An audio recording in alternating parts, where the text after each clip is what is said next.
meeting of the Zoning Board of Appeals.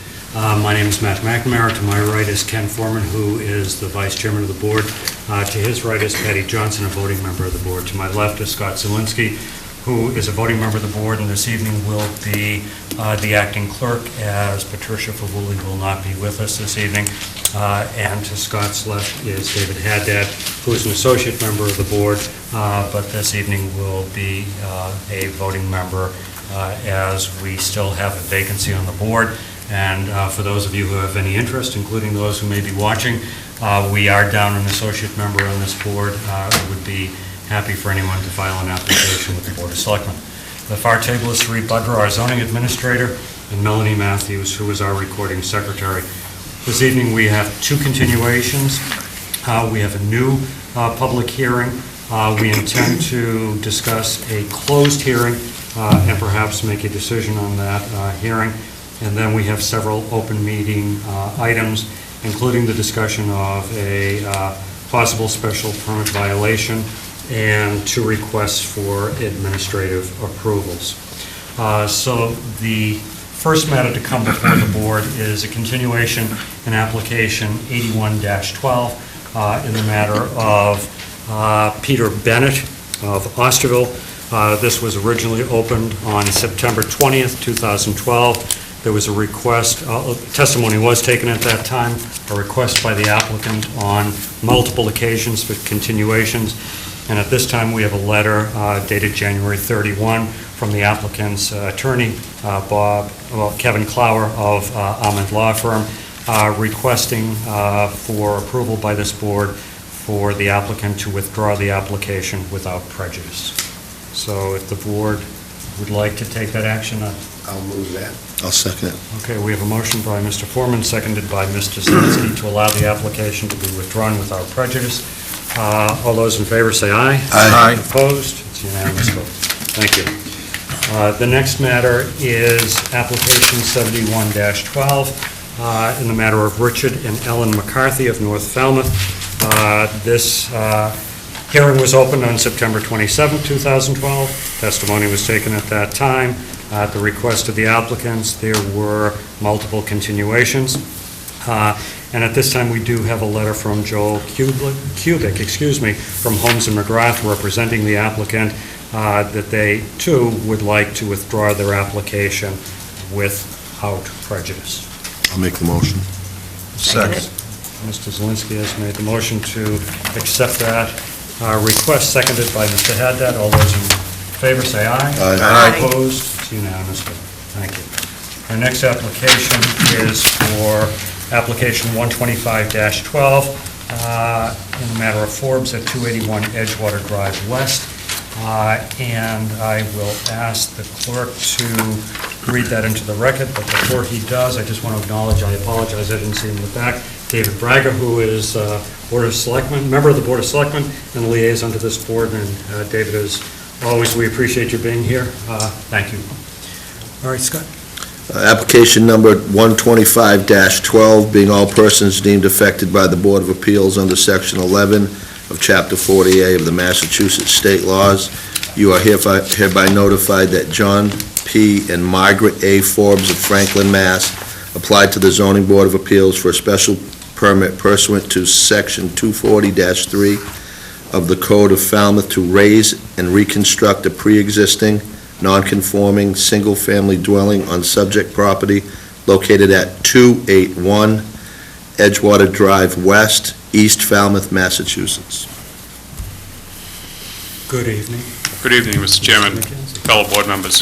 By way of edification and opening, I'm stepping in. My name is Stephen McKenzie. I'm a real estate consultant. I'm stepping in for Michael Borselli of Falmouth Engineering. Michael's office filed the application, but Michael unfortunately could not be here tonight. Asked me to step in for him, and there's a letter from Mr. and Mrs. Forbes filed with the board that authorizes me to represent them this evening. The property is at 281 Edgewater Drive West, off of Seacoast Shores Boulevard. It's a small, pre-existing non-conforming lot with a non-conforming structure on the property. The two non-conformities are that the lot is undersized at 9,200 square feet. Under current zoning, 40,000 square feet would be required for a new lot. It also has a non-conformity for the rear setback. The existing home is set back 22 feet from the 3-foot contour off of a tidal pond off of Vineyard Sound. And under section 240-68D, 50 feet is the required setback. So that's the two nonconformities that exist with the property. The property sits in a RC zoning district. It's improved currently by a 2-bedroom, single-family dwelling built around 1954 with a licensed dock into Eel Pond. The proposal is to raise the existing dwelling on the property and replace it with a new dwelling, which is a 3-bedroom dwelling, which will then eliminate some of the, or improve some of the existing nonconformities. The proposal has already received approval from the Conservation Commission, and on January 30th, they issued an order of conditions. There was nothing really to speak of on the order, with the exception of plantings. There's nothing from a zoning standpoint or anything else that the board would be concerned with.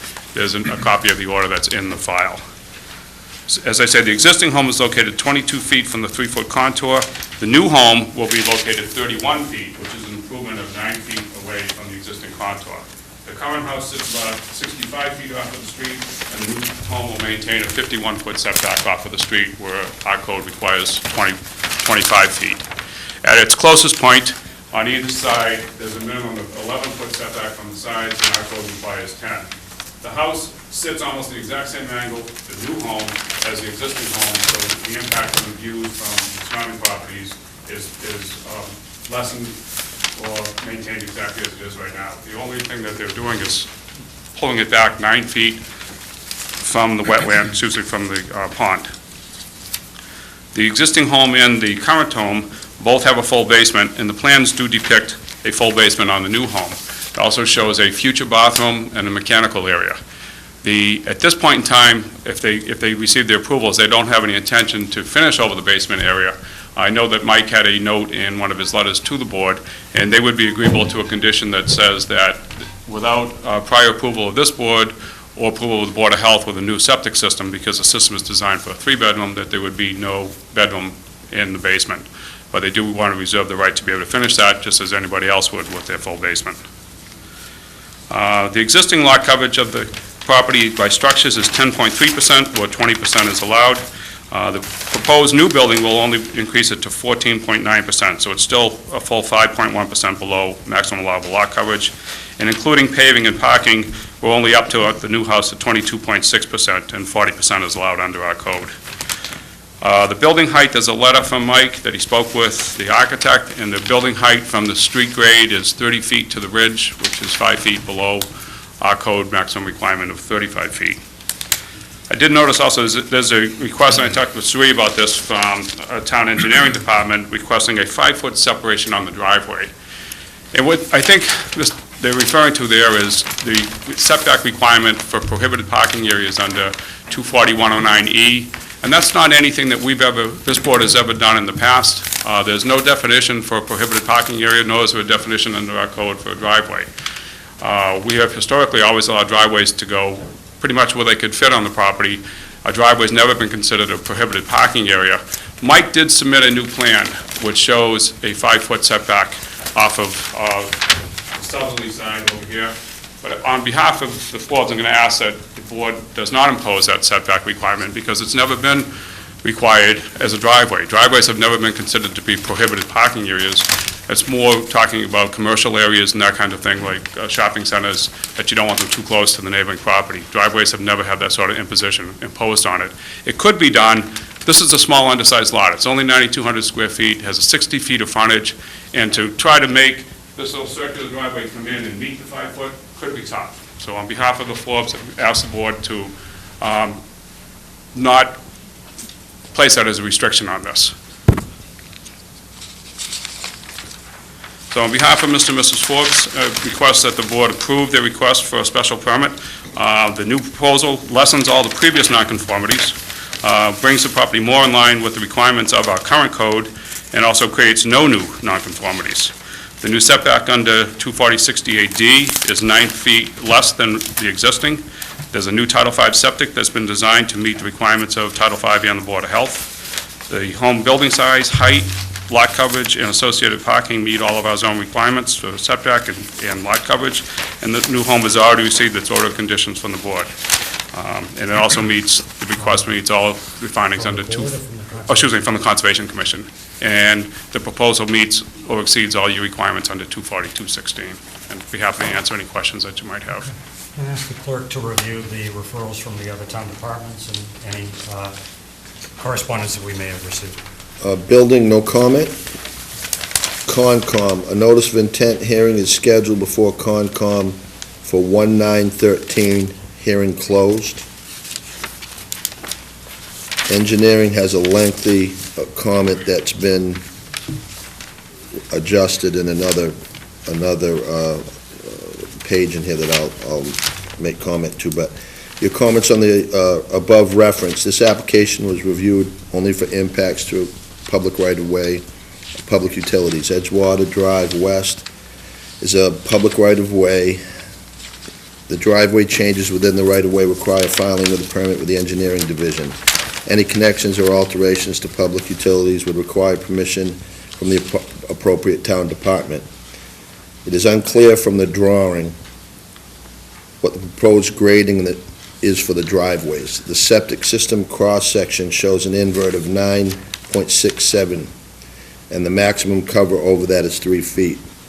The elevation would then be 12.67 at the maximum. The roadway grades appear to be 15 to 17, and the grade at the house is 14.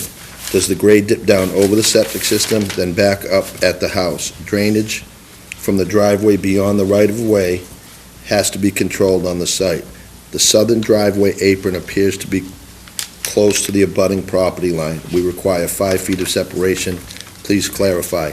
Then there's a note that says C 240-109. Health Department, no comment. Natural Resources, no comment. Planning, no comment. Water. Service at location mentioned above is currently a 3/4 inch copper service and needs to be upgraded to a 1 inch service. And there's some correspondence from the Conservation Commission, the conservation permit,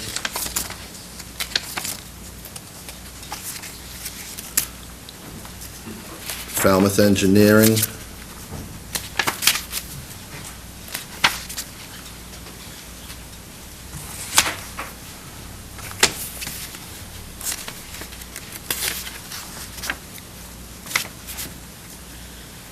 Mike Borselli,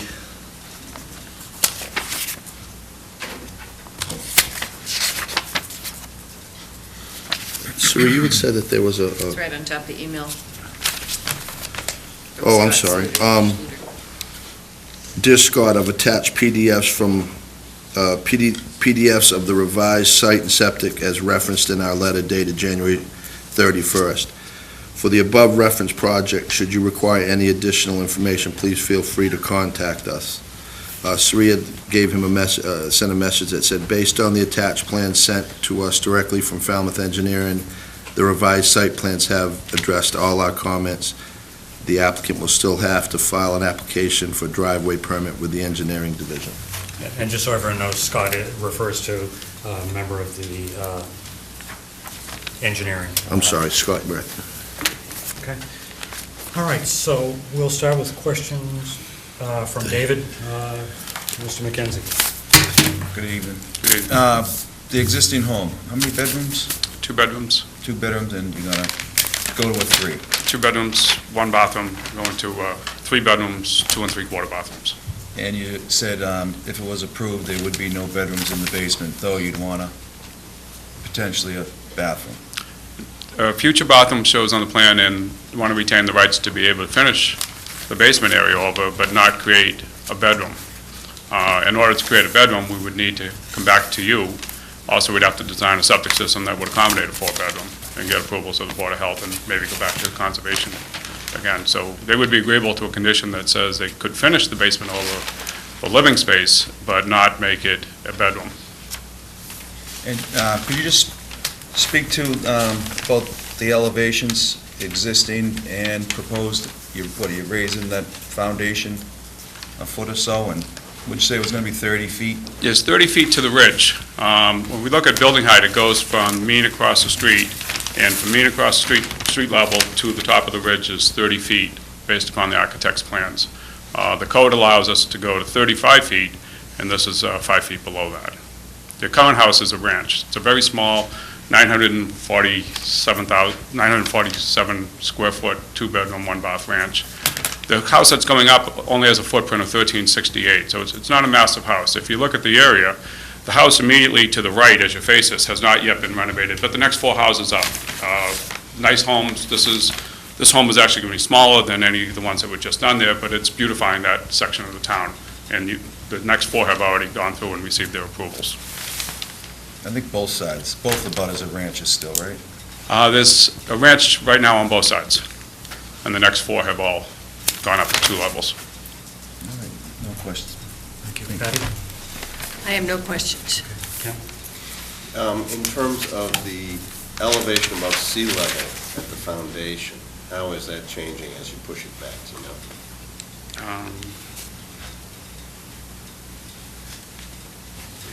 Proposed first floor elevation is 17. Take a look at what the existing is.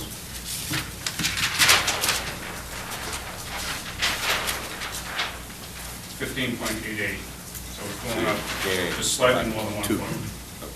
Yeah, 17.1 from 15.88. I think that's all I have. Scott? Steve, does the enclosed cellar entrance, the overhang, and the timber steps figure into the lot coverage calculation? Yes, they do. Yeah, and that's actually on the plan, on the lot coverage. It does refer to, look on this one, you'll see it has the overhang, the AC units, the steps, and everything else is So all included in. That's the timber steps going to the water too? No, the timber steps are already out there. Okay. Thank you. Okay. Steve, a couple. The nonconformities, again, were the distance to the water. But it's And the what was 3-foot the- contour and the size of the lot. Okay. The current house is almost 65 feet back from Yep. the street. The new plans regarding the driveway were in response to the concerns of the engineering division. Yes. My recollection, those new plans are dated the 31st of January. The Conservation Commission plan, order of conditions are dated the 30th. The 30th. Do the Conservation Commission plans, are they based on the new plans that were submitted to No, us? they're based on the first plans that were shown to you.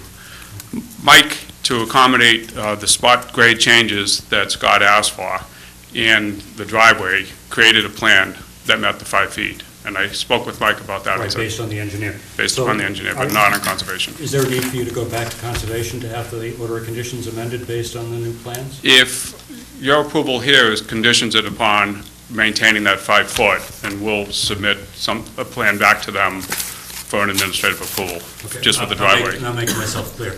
The 5-foot modification that you made to this board was dated the 31st. Are those the same plans that the Conservation based their approval on? No, the conservation based it upon this one, which doesn't show any, So if Minimum we approve setback. the new plans, you will need to go back to Conservation for an amendment.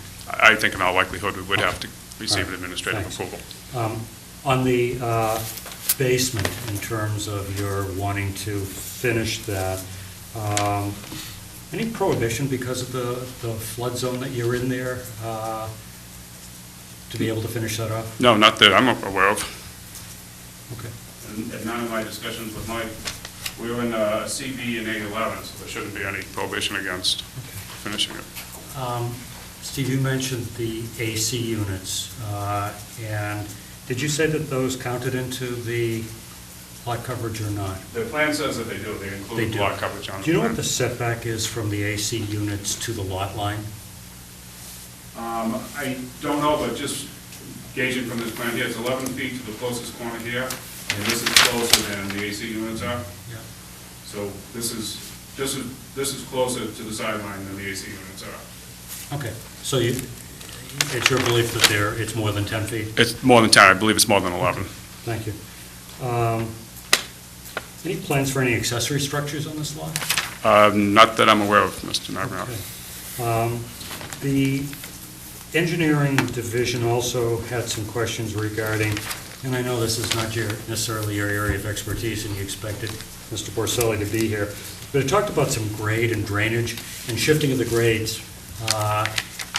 Has that issue been satisfied with the engineering division? I think that's what Scott's letter refers to, that it has been. Okay. And Mike made some changes to that that were on the revised plan. Okay. No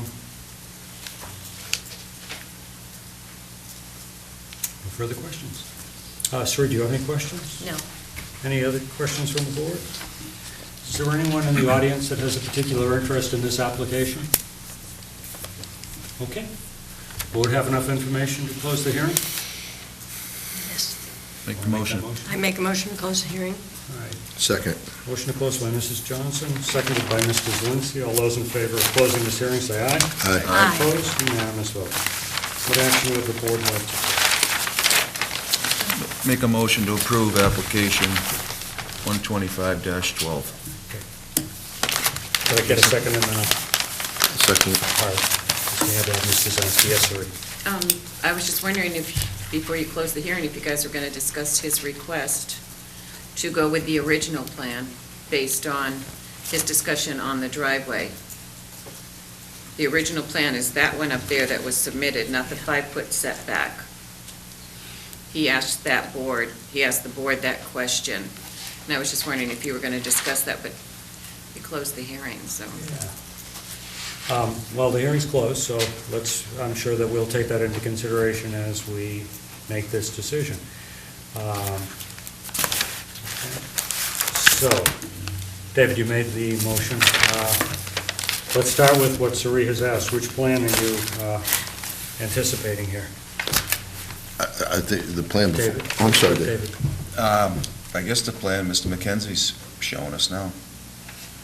The latest, And that plan that you have What's here. this? That's the original. that's the original? Mm-hmm. What's the date on that plan? It's the one in here, it's dated January 31st, and it's changed Yeah. It to show shows the 5-foot minimum on the side of the driveway to the lot line. Well, I mean, my quick reaction to it is, that's what was submitted to Scott, that generated from Scott the letter that said everything's satisfied, so that's the That should one be the I'm one. going with, and that's why I asked the question about if this is approved, do you have to go back to Concom? That's why I was trying to get to that question. But I mean, I think if we've got our engineering division that's saying, yeah, this new plan satisfies the issues, that's what we should be going with. But anyway, it's, Since when do we have this 5-foot setback on a residential driveway? Has that been enforced? Has it been before us before? I can't answer that, Sari. No, it hasn't. As a matter of fact, not too long ago, you guys discussed an issue with a driveway almost right on the property line, how they were going to back out. And there was no referral from the engineering department about that. Mr. McKenzie, I think, asked you to read 240-109E, because the language in there, I have a hard time with it. And I understand what he's saying about that. This isn't a prohibited parking area, and I understand, read that, it's a small paragraph. Not that this board, it's on a case-by-case basis, but he brings up a valid point. No. Either, he's going to have to go, if that gets changed, he's going to have to go back before conservation anyway. Right, so I think what Sari's asking is the board has the option to do either way here. Exactly. And that, depending on what this board does, he may or may not have to go back to conservation. So, but I was just trying to clarify. The plan the engineering department looked at and made comment to was the December 4th plan, correct? Yes. Then that's the one we should be,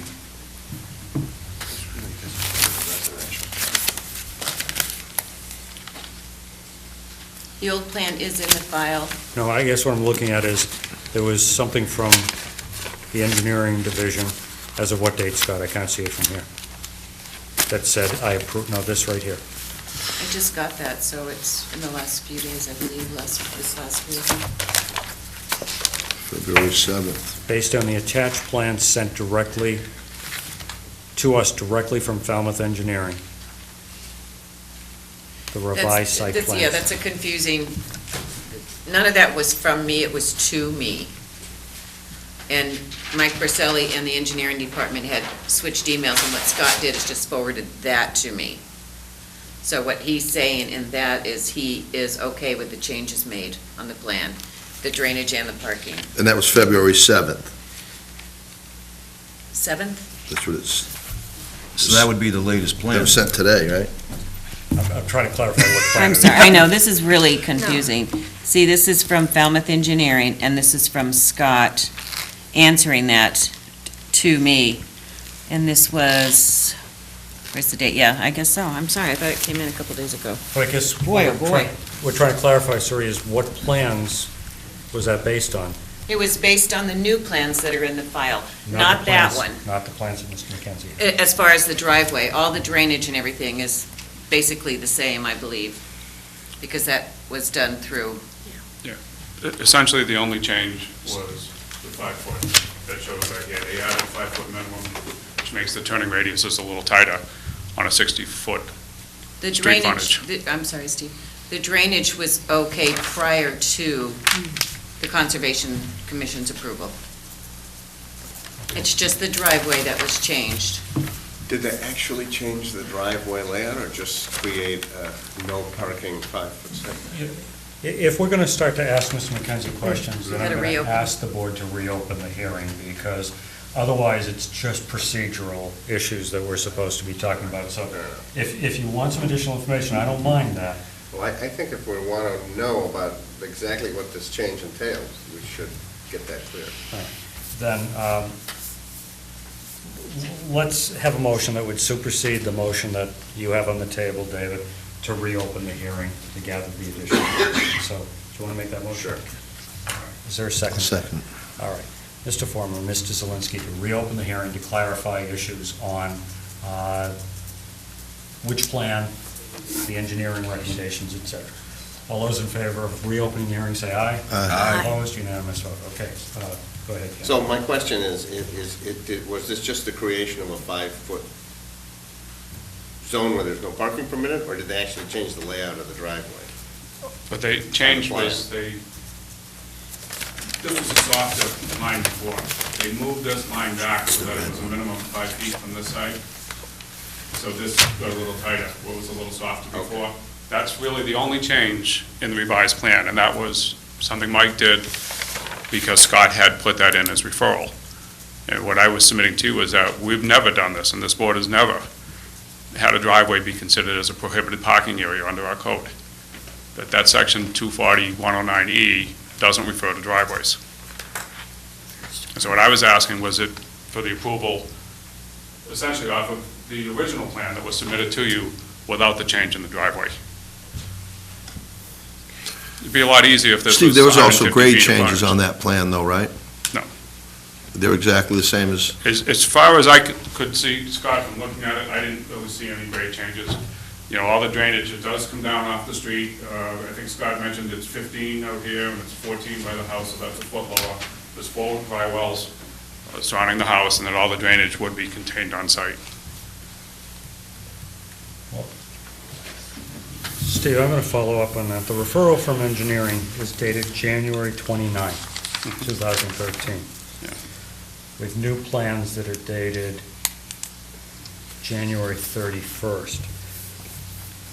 In the referral, the engineering division says it's unclear from the drawings, which would have been the earlier ones if it was dated January 29, what the proposed grading is for the driveways.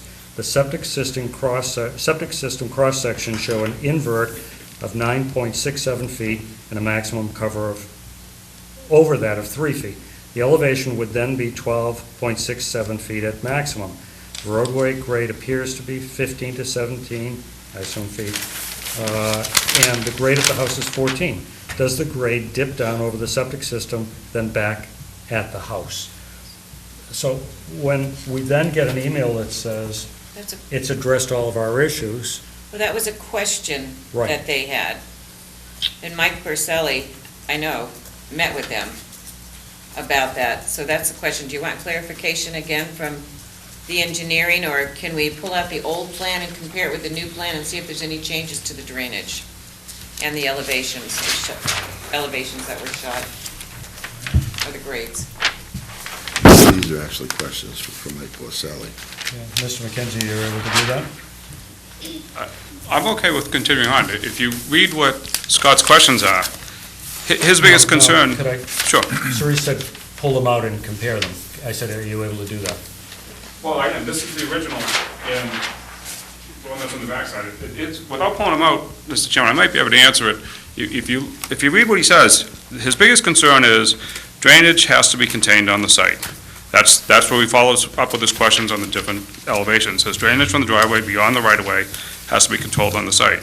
The street grade, the roadway grade is 15 to 17 feet.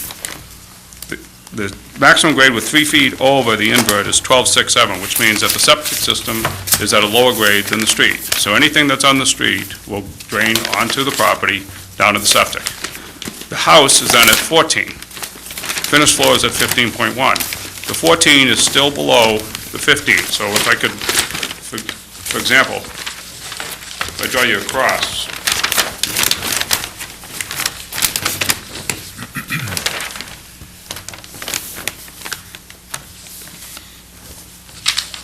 if you look at it this way, if this was the street, and the street's at 15 to 17 feet elevation, the septic is at 12.67, and the house is at 14, everything from the driveway and everything is still going to drain on site, which is what Scott's concern was. Right. So without going through the different plans, just from the numbers that are on there, it's clear to me that everything's going to be controlled on site, which is what Scott wanted. The highest elevation here is at the street. So nothing is draining off of this site back onto the street. The street grade is at a higher elevation than any part of this lot is. Everything's running back. I think he had a concern that the septic was a little bit, the grade, the 3 foot over the top of the invert on the septic was going to be lower than the house. It'll still be on the site, and everything would still be controlled on It was site. a question, and the Board of Health didn't have any comment. Well, I'm gonna bounce it back to Sri then, because, this came from an engineer, Stephen, with all due respect, that's not your area of expertise. Oh, yeah, I guess you are. It is my bachelor's degree. No. Someday I'll tell you about my bachelor's degree. But, Sri, do you feel that the earlier plan, Plan 1, let's put it that way, satisfies Scott's, the engineer's concerns? He was asking a question to prove that elevation. The plans show those elevations and show that that water will be contained on site. What he didn't question was the driveway. Okay. And he cited 109E.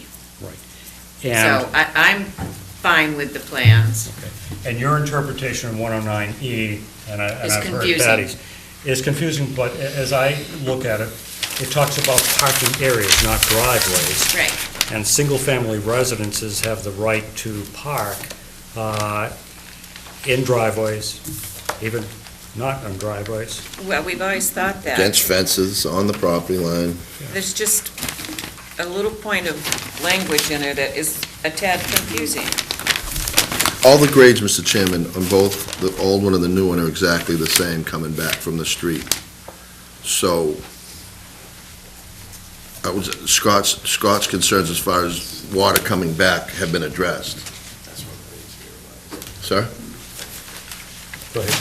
No, that the applicability of 109E is, I'm not even sure it really applies. See, I don't think 109E fits a residential Yeah. myself. I'm talking about private parking areas, not And it's not, driveways, you're right. I mean, yeah.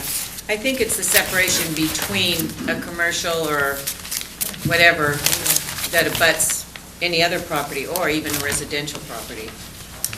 But the language is a little And that's convoluted. It also does reaction. mention 5 or more spaces. Right. No, it even references the planning board as the special permit granting Right, authority, and which, but if you- again, would make you think it's a commercial rather than a residential. Board have enough clarification now? Before we close? So we're going with the plan dated January 31st. We've asked enough questions, I think, that perhaps you can decide as a board which plan you want to go to with. So that's why I want to know if there's any other questions. It's Plan 1 and Plan 2. Plan 2 is 131. Plan 1 was what, Sari? 27. No. No, Oh. it's in the back of the file. Steve, what's the date of that? December 4? And really, the only difference is the radius. December of the 4th. turn December 4th. At the end, they didn't make the driveway go deeper into the property or anything like that. And there's no, based on what's been said, no change in the grades. Okay. So there we go. Motion to close the hearing now? Mr. Foreman, seconded by Second. Mr. Haddad. All those in favor of closing the hearing once again, say aye. Aye. Opposed, unanimous vote. All right, David, do you want to try again? I'm going to try. I'm going to make a motion to approve application 125-12 per, Make the motion to approve. I'll make a motion to Is there a approve. second? I'll second it. Okay, then we'll go back to you, David, and let's see what conditions you want to apply. We'll go per Plan 1, I believe. Okay, which is dated December 3-1. Oh, December 4. Right. 4, 2012. Okay, keep going. Any other conditions you want to put in? No, go right ahead. All right, Jump we'll in roll there. with it. Jump in there. All right, we'll go down the line, we'll see what the rest of the board wants. Scott?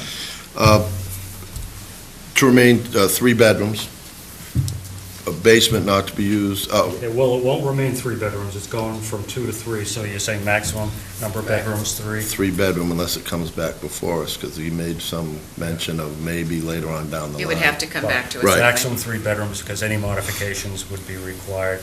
I suppose if you want to go along, that would say no bedrooms or sleeping accommodations in the bedroom, in the In the basement. basement. Okay. in the bedroom. For plans of the architectural plan, you mentioned the plot plan, but Yep. the architectural plans, including elevations, Yep.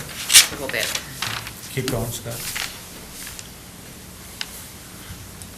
I'm Okay. done. We'll keep rolling down.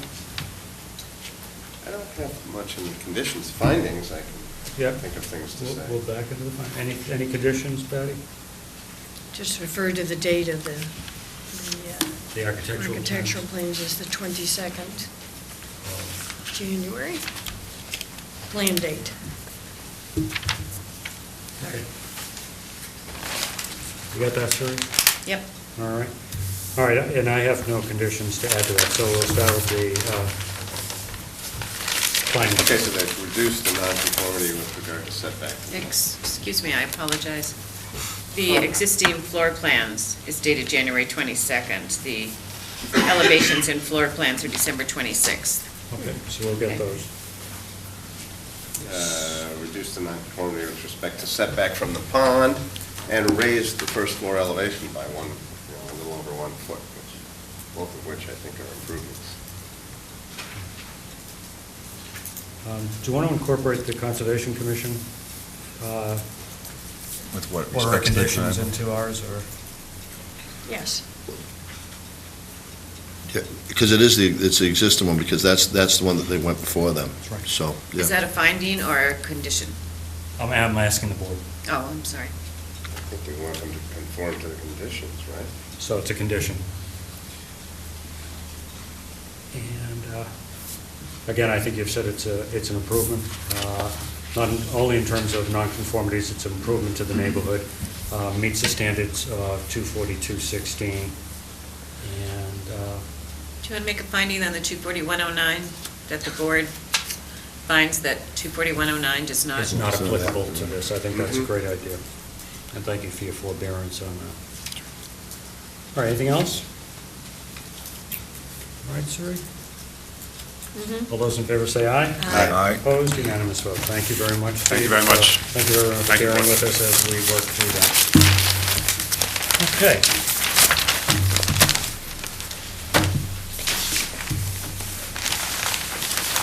That ends our public hearings for this evening. Next on the agenda is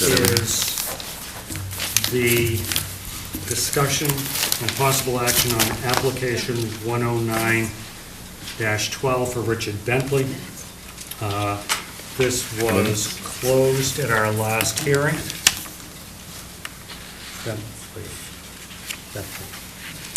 This was closed at our last hearing, and at that time, the board asked our zoning administrator to draft a positive motion, and this was related to the home-based service business, personal landscaping service, and this is at 22 Ashton Avenue in East Falmouth. So I know that the board has already been provided a copy of that draft positive decision. So, Sorry. just so the folks out there know, sometimes when we have a real complex matter, and it doesn't sound like a complex matter, but it turned out to be, we'll often ask our administrator to draft a decision so that we can make sure of the language of it. So to refresh the board's memory, we were looking at the parking of the business vehicles, the equipment. We were looking at screening, including the planting of white pines, the planting of holly bushes, and the discussion, I say holly trees, I apologize, and the discussion of possible gating and/or fencing to the west of the driveway, west of the house, which would be blocking the vehicles from view from Ashton Avenue. So, comments, questions? Thank you, Sari, for putting all the effort into it. Sure.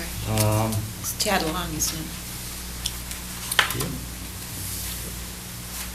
14 pages. It is. A little breathy. Anyone? Jump in there? Please do. I went by there again this week, and I was taking a look at that.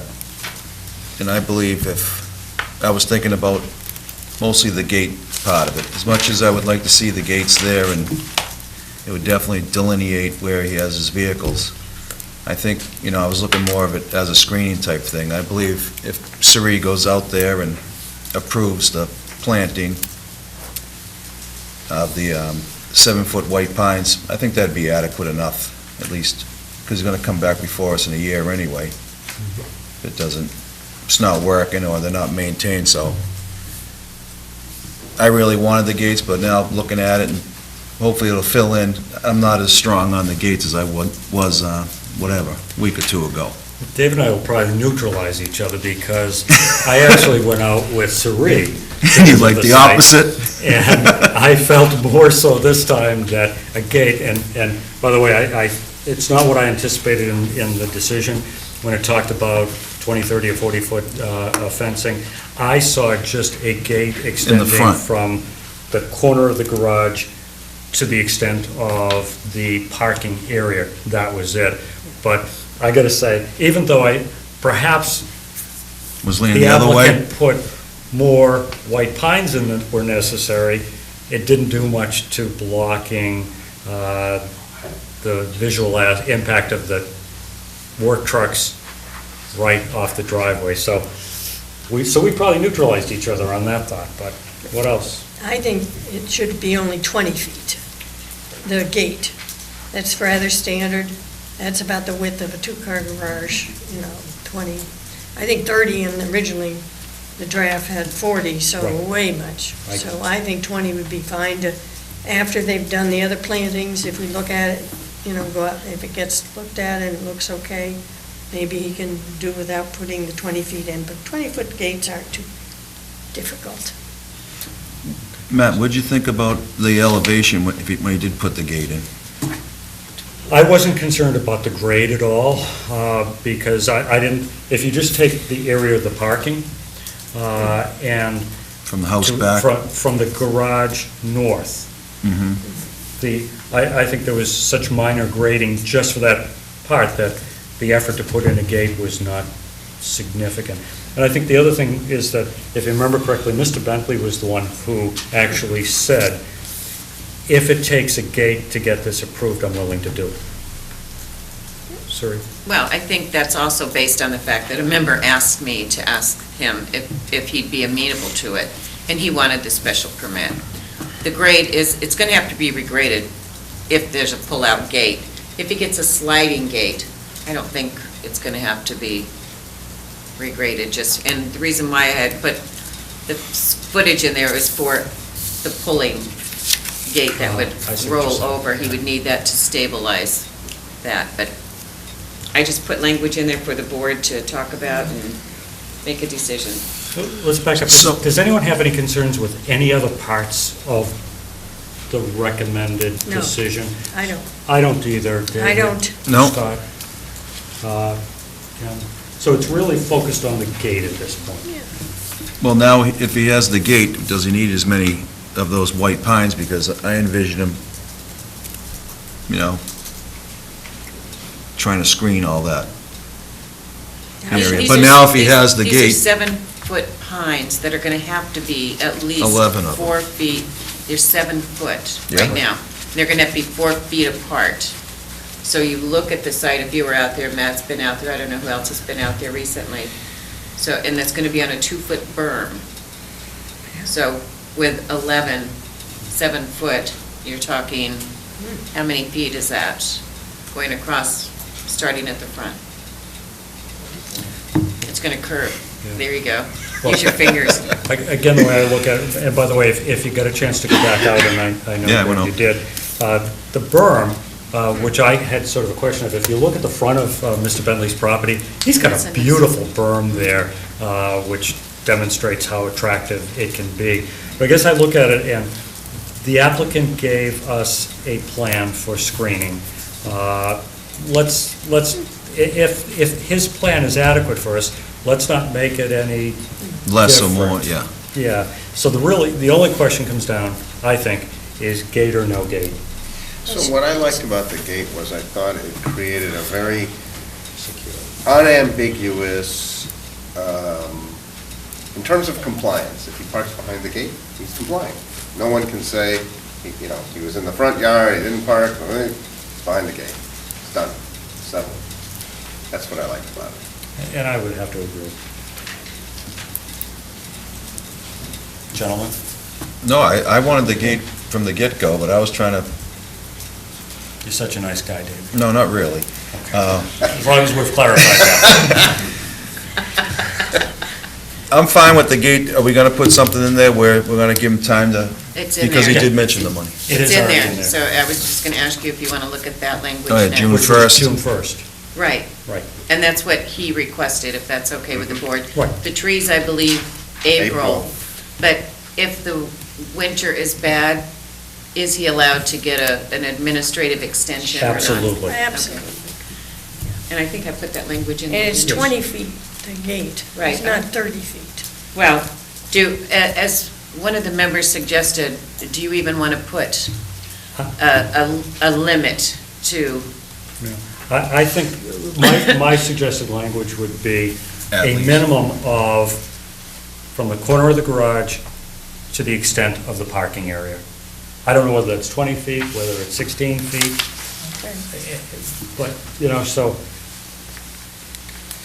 all right, so that's condition Northwest number corner of the 11. Could garage. I don't you, have a bachelor's degree in fencing, Steve, like. can you look Structure. at condition 11 and give me guidance on that then? Northerly to the edge To extend of, northerly to the edge of the parking edge of the area. parking To area. extend The edge of the parking. northerly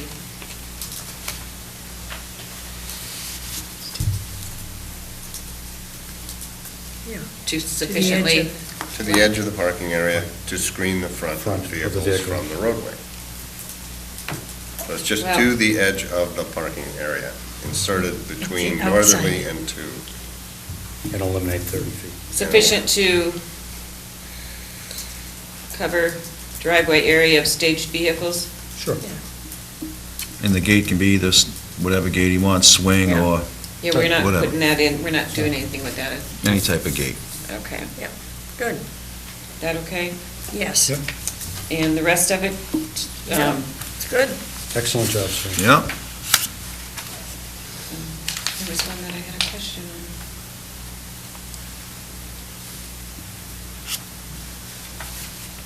You can put my black hat on again.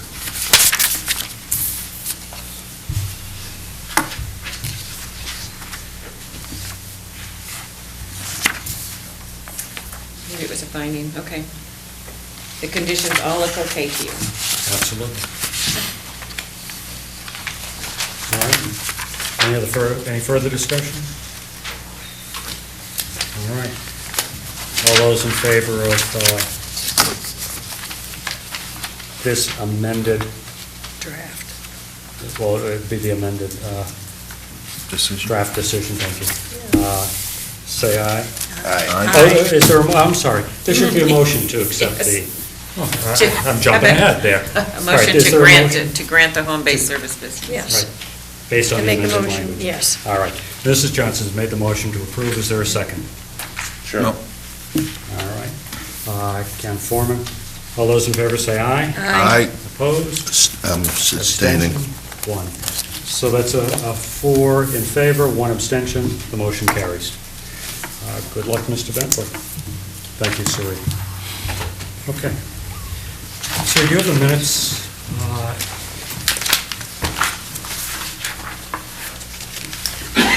Do you guys remember the minutes? Do you have them here? Okay. All right. We'll pass on the minutes to the Sorry. next meeting. They are on the website, though, so Oh, yeah, but we still have to approve the minutes, so. I realize that, but I'm just letting everybody Right, know the that. 17th and the 31st. But We missed usually that we date. approve them and sign them, so we won't do that. Next on the agenda, and I will tell you, I put this on the agenda to discuss possible special permit violations at 10 Middle Street in Woods Hole, Eric Gurr's property. And initially, I put that on the agenda, and that's all it was. And subsequent to that time, there has been a request for administrative approval. And I know we have a number of folks that are interested in this. Let me just sort of frame it for everyone so we'll understand where we're going. This is not a hearing. We're not taking testimony this evening. Again, my purpose for putting on it was a discussion of the violation.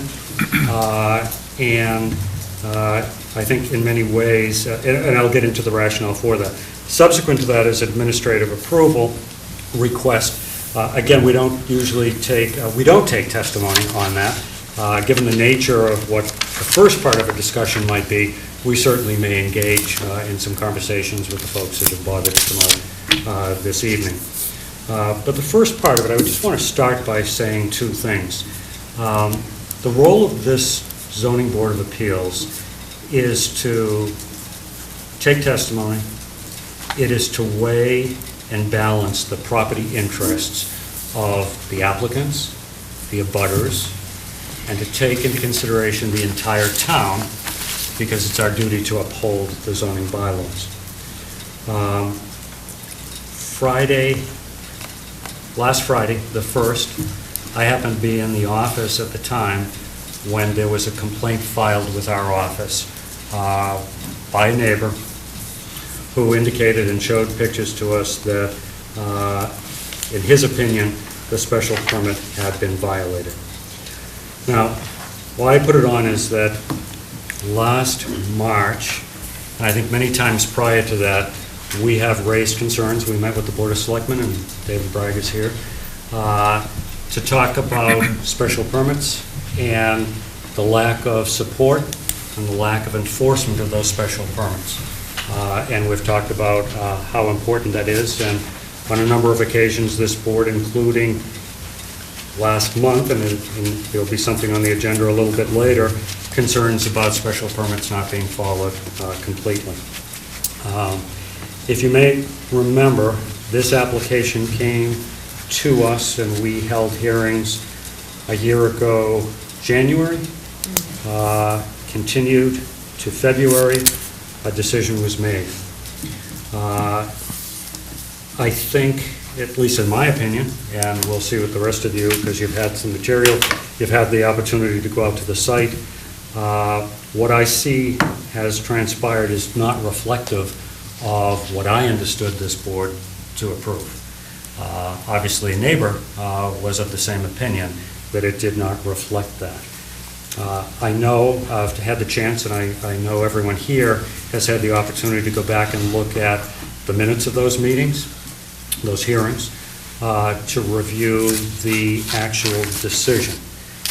This board spent a great deal of time focusing on whether or not this was going to be a tearing down, raise and reconstruct, demolition, whatever we might want to define that to be, of this house. And the board put a lot of effort into trying to understand what was truly happening here. As I look back on the minutes, there ultimately, Mr. Foreman was not able to be here the second hearing, so there were 4 voting members of the board. So look at the minutes. 3 of the members at that time were not in favor of the application. During our discussion, there was real concern as to whether or not they should be approved. Ultimately, I believe, based on some of the influence maybe of one board member, but certainly based on the representations of the architect, this board did approve the special permit. Special permit had probably more conditions regarding the concerns that the board had than any special permit I can remember in the almost 9 years that I've served on this board, because of the concerns and the representations. We typically have, as a standard condition in our special permits, a requirement that says any deviation from the special permit, no matter how minor, needs to come back to the board. But in this particular case, there was also a condition that was put into the special permit that said, if you remember correctly, this was a proposal to put an envelope of walls around the existing structure. And the condition specifically said, if that can't be done, or any portion needed to be raised, then it would require a modification of the special permit. So, to my surprise, and we'll see what the board feels about it, to see what I thought was the envelope being gone, and certainly what looked to be the vast majority of the house taken down, it seemed to me to be a violation of the special permit. So I think what I'd like to do is have the board talk initially about the violation. A lot of folks that are here interested. We may want to ask them some questions about it. And then let's take up after that the request for administrative approval. So I'll just open it up to the board. David, I've been picking on you all night, so. No, that's fine. I went over the minutes, and there was a lot of dialogue on the things that you mentioned. The architect mentioned that, to the best of his knowledge, that the structure was sound, but board members were concerned about that wrapping wall issue, and they weren't so sold, I guess, on it being sound, and were concerned about this coming back to the board. But I guess through testimony, then everybody, okay, give them a shot. If it doesn't work out, they'll come back. So I think they're at that, seems to me they're at that stage now. Okay. Scott? You know, I feel like a lot of times architects and engineers demand and deserve the respect that we give them as far as them being the experts. And a lot of times, all we have to go on is their expert testimony. But in this case, there were a lot of members that had some outside questions on, due to the fact of the age of this building and sill condition, and if you go through the minutes, there's 100 different questions that were readdressed numerous times. And every response was a positive, like it's going to be no problem. So what were we supposed to go on? I want to know who checked this out before the testimony was given. Certainly, someone didn't do their due diligence to find out if the sills were in bad repair, or take the walls down to see what was in there, because the next time I went back, it was down to the first floor. That's the next time I heard about it. I understand we're in a sticky position right now, but it isn't because we didn't ask the right questions or give the applicants the benefit of the doubt. I feel like we should have been consulted. That's what I have to say about it.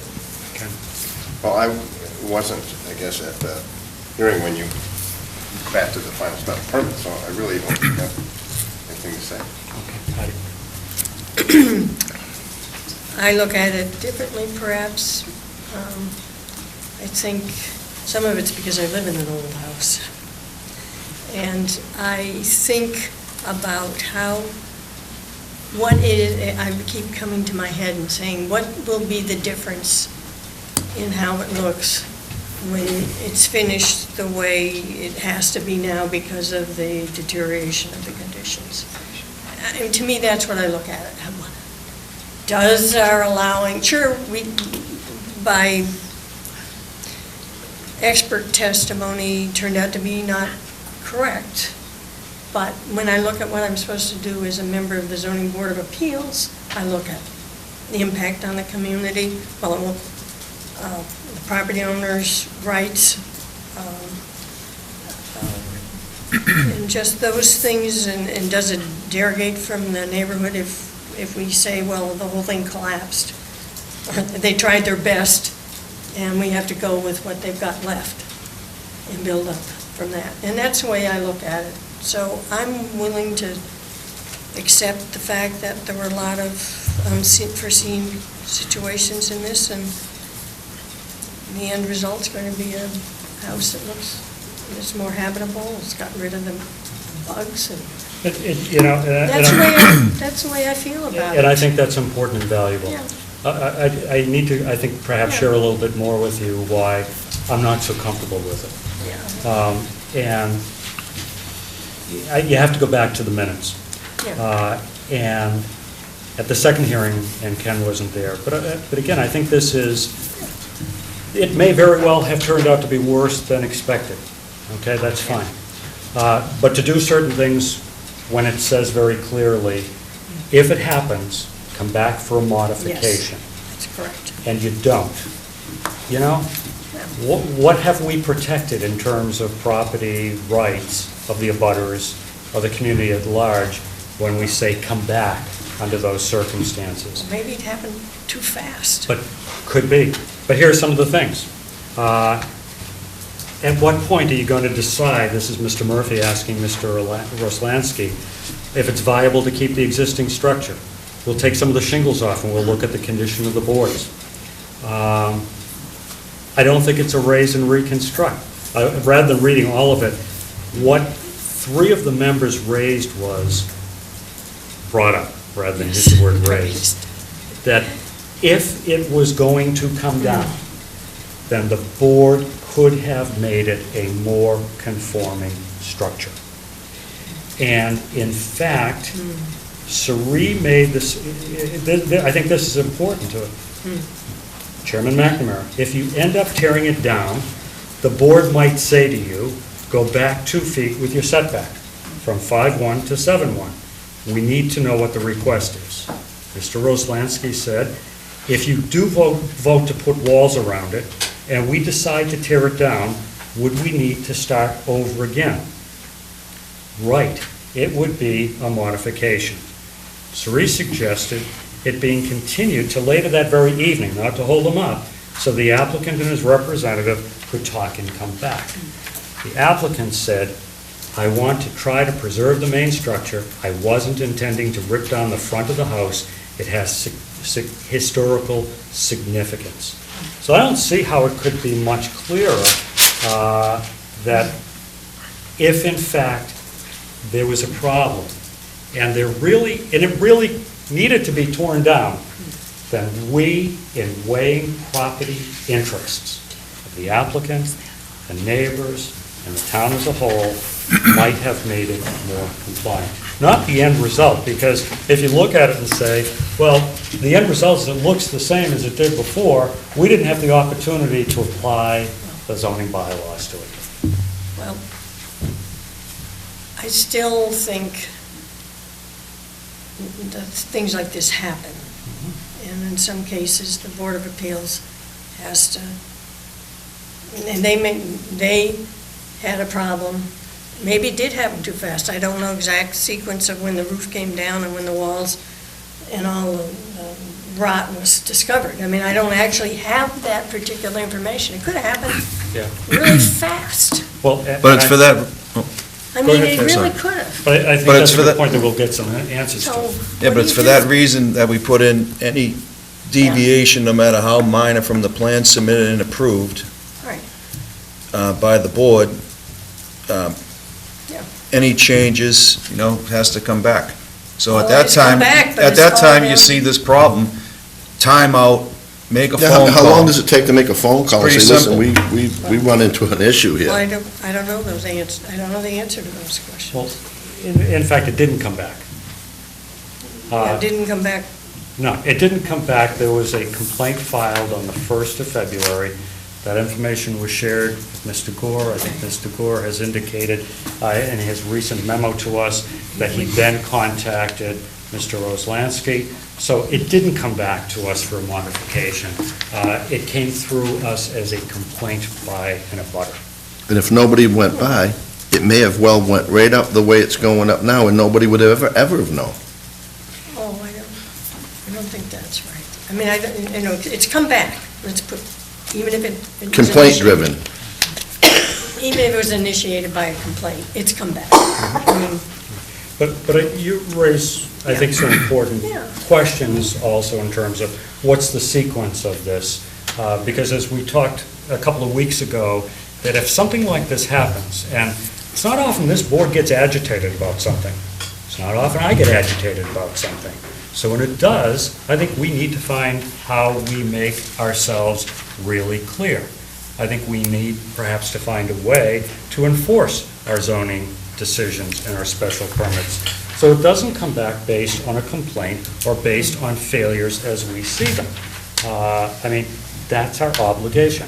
But perhaps we can ask the applicant or his representative for some of those sequencing information to find out what did happen.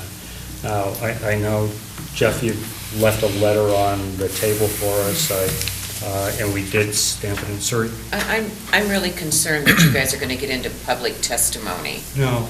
And I'm just bringing up a point here that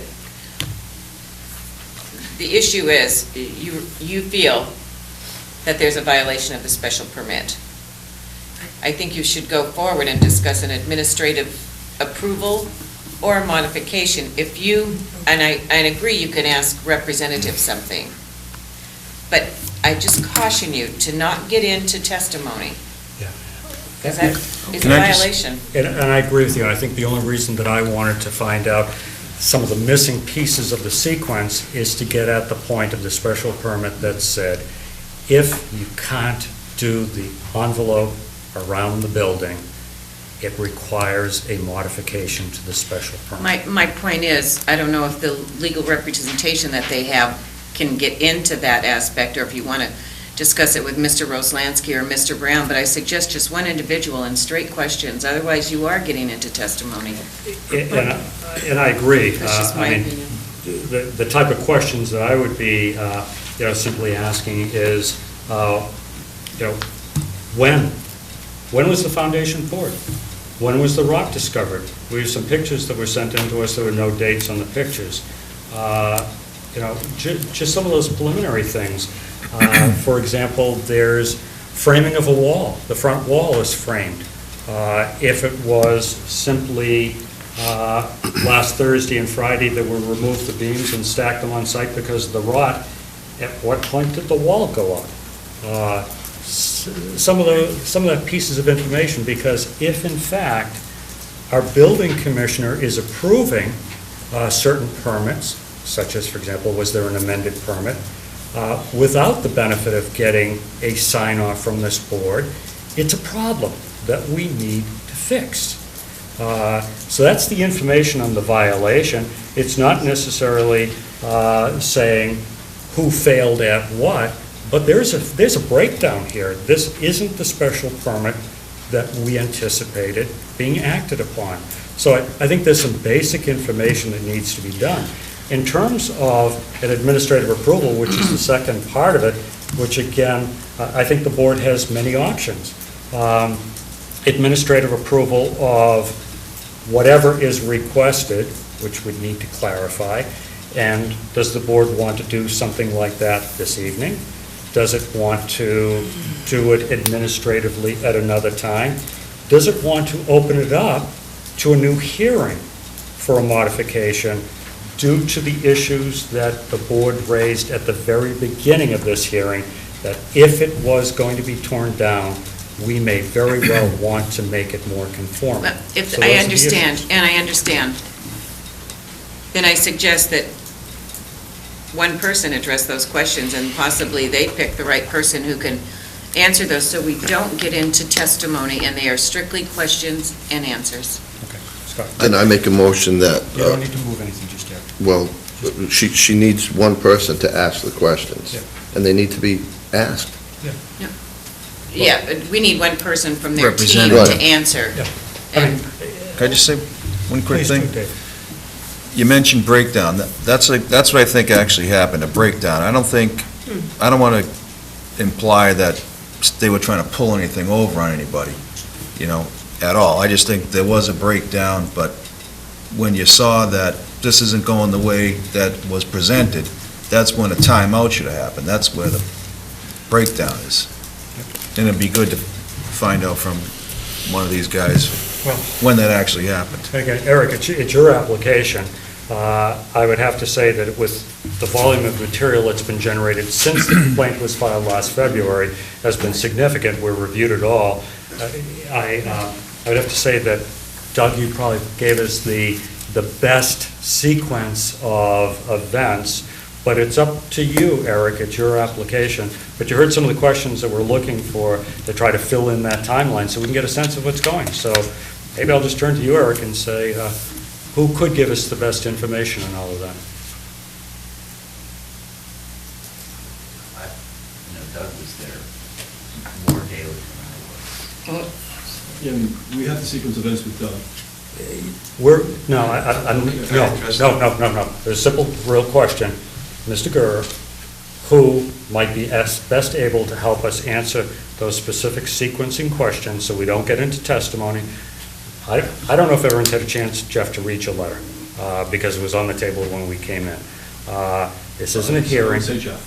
Okay, so if we can ask some questions of you so we can find out what the sequencing was. I'll do my And best, then we'll Mr. see if we Chairman. can go on. Yep. So, well, I'll start with it. When was the foundation poured? Because the permit did allow for and I think the term was raise and pour a new foundation. I'd just like to identify myself as Thank you, Jeff I Oppenheim. apologize. I've been representing the owner for about 24 hours on this issue, and we've done our best to try to provide the board with as much information as possible. And I'm going to have to ask someone about the foundation. I'm not prepared to tell you exactly when it was poured, but I would like to address the fact that it's been characterized as the whole house being taken down, and that's not the case. There's a Sure. back section of the house that's still up, and the main If you floor. can- If you can let the chairman run the meeting, Okay. thank you. The question was, when was the foundation poured? 5 weeks ago. What date is that?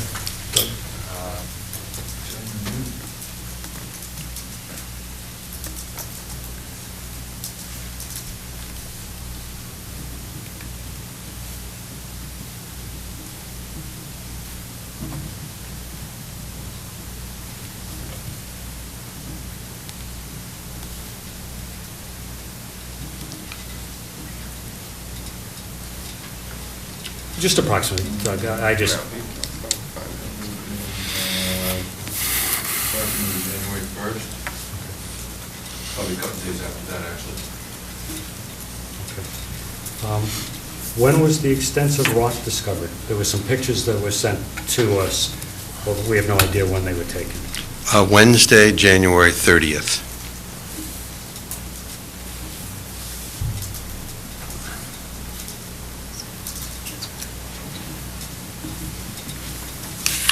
before January 1, 2000, or around January 1, 2013, the existing house had to be jacked up. When did that take place? It would have been before the pouring of the new Before the foundation. foundation was poured. So, We have photographs we could date for the board showing the house raised by Mr. Sylvester. It's on cribbing.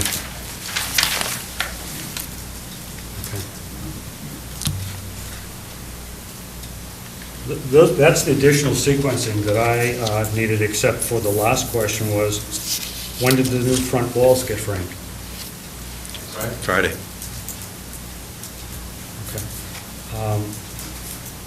And did all of these have the benefit of an amended building permit? I'd like to address that.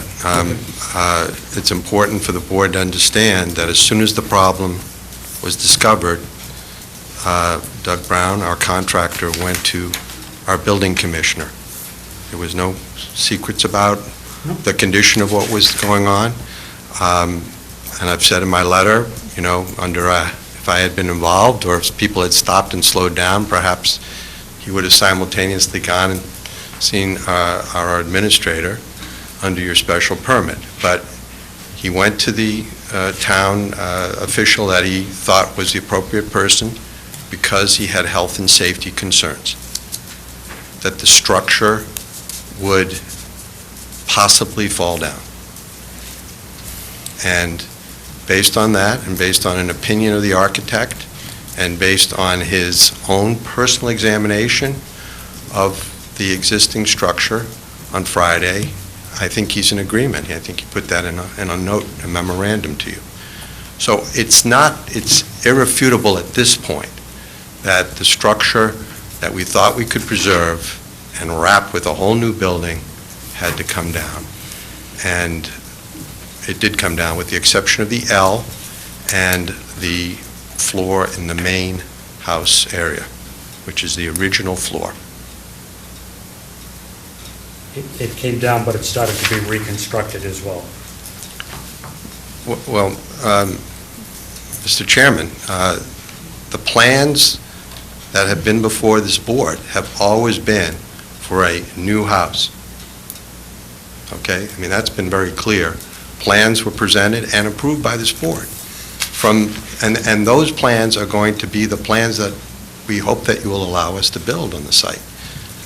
So the only change is to the interior of the structure.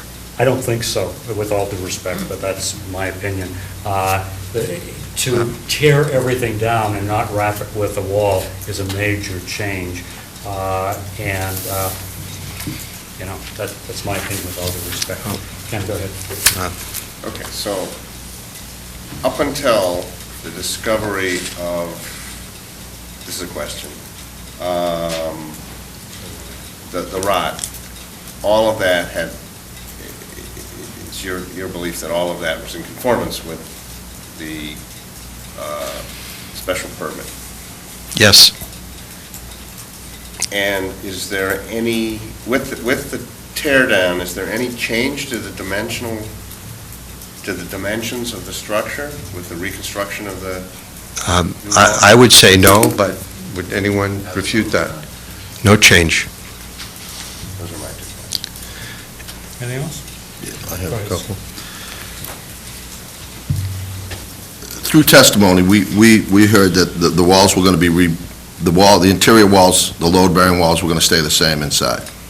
And we were just working on the outside. We were ballooning the outside of it, correct? Well, We were told. I don't want to split hairs with you, Mr. Zelinski, but I would say that the load was being borne by the exterior walls of this structure. Okay. Okay? I mean, I Fair think enough. that was the intention from the beginning. So the interior of, there has been no plan alteration for the interior of the framing of this house due to the? No. No. Okay. The foundation height, everything stayed the same? I When believe they- so. And at what point and whose decision was it to deem the special permit of this board invalid and go ahead without coming back before us? Okay. I want to clarify that. There was no decision made by anyone that this board's decision was invalid. Okay, last Wednesday, it became a health and safety issue. Our contractor approached our building commissioner, explained to him what he had observed, what his men had observed. He had 5 men on the site, and the building commissioner asked for a written opinion to verify what the contractor opinion was. That opinion was provided by Mr. Bill Roslansky, excuse me. And, yeah, not you.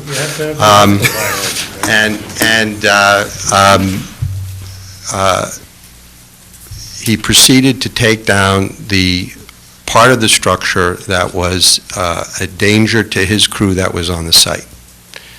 And he did that because he found even the framing timbers, not only, he found that the walls of this structure, which were not properly framed, were the only thing that were keeping the framing timbers up. And I guess the board, in their wisdom, a year ago, probably had a sense that this 300-year-old building was in trouble, and in fact, it was in greater trouble than what we were able to report a year ago, approximately. The building commissioner, when I discussed this with him today, he said it's not unusual not to have a very good idea of what's going on inside the walls. And some of the photos that we provided show you how this was, really pieced together in a way that only our forefathers could have appreciated as a 300-year-old building. And we ran into that problem, and we should have come running into this board. We probably should have been here last Thursday if that would have been the earliest time that you would have seen us. But the net result is the same, okay? And I want to impress upon you that the net result is the same. You could not have had us keep that structure up, at that point. With all due respect, I'm not done. whether or not it will be the same may be the subject of an administrative approval request or something further. So let's not get into that debate. Okay. Go ahead, Scott, then I have some follow-up Are you, Well, I just want to go say ahead. that the structure as permitted by this board will look the same. It is going to be built to the same plan. There's some very minor changes that we'd like to make, which we're requesting under an administrative review, which we can get into. I know that's not what we're talking about now, but the structure itself, as it has been presented, will not be substantially changing. Mr. Oppenheim, and forgive me for sounding argumentative, and I'm not trying to be. I want to know who made the decision to go ahead with this project without contacting this board. That's all. When and who, that's all. Okay. Let me see if I can sequence it for you, okay? On Wednesday, there was a discussion between our contractor and our building commissioner, okay? The tone and tenor of that conversation was that it's a health and safety issue for this frame, this old frame, to be up for both the people working on the site and, one could argue, for the neighborhood if it came down. So the building commissioner said this is a health and safety issue, you should proceed to make the site safe, which the contractor proceeded to do. Wednesday, Thursday, and Friday. Taking down the structure, his men were able to do this using their hands, okay? And that was observed by our building commissioner. That's how bad some of the sections of this were. Mr. Oppenheim, please. Okay. I know. All right. All I'm asking for is who made the decision, simply. Was it Eladio Gore? Was it Mr. Brown? Was it you? Who? Well, I think the two of them, in consultation, he proceeded. He believed he had authority to proceed, having talked to the commissioner, okay? Thank you, that's fine. Thank you, Mr. Chairman. So whose responsibility should it have been to notify the zoning board of appeals? In your view? I think we share responsibility, clearly, Mr. Foreman.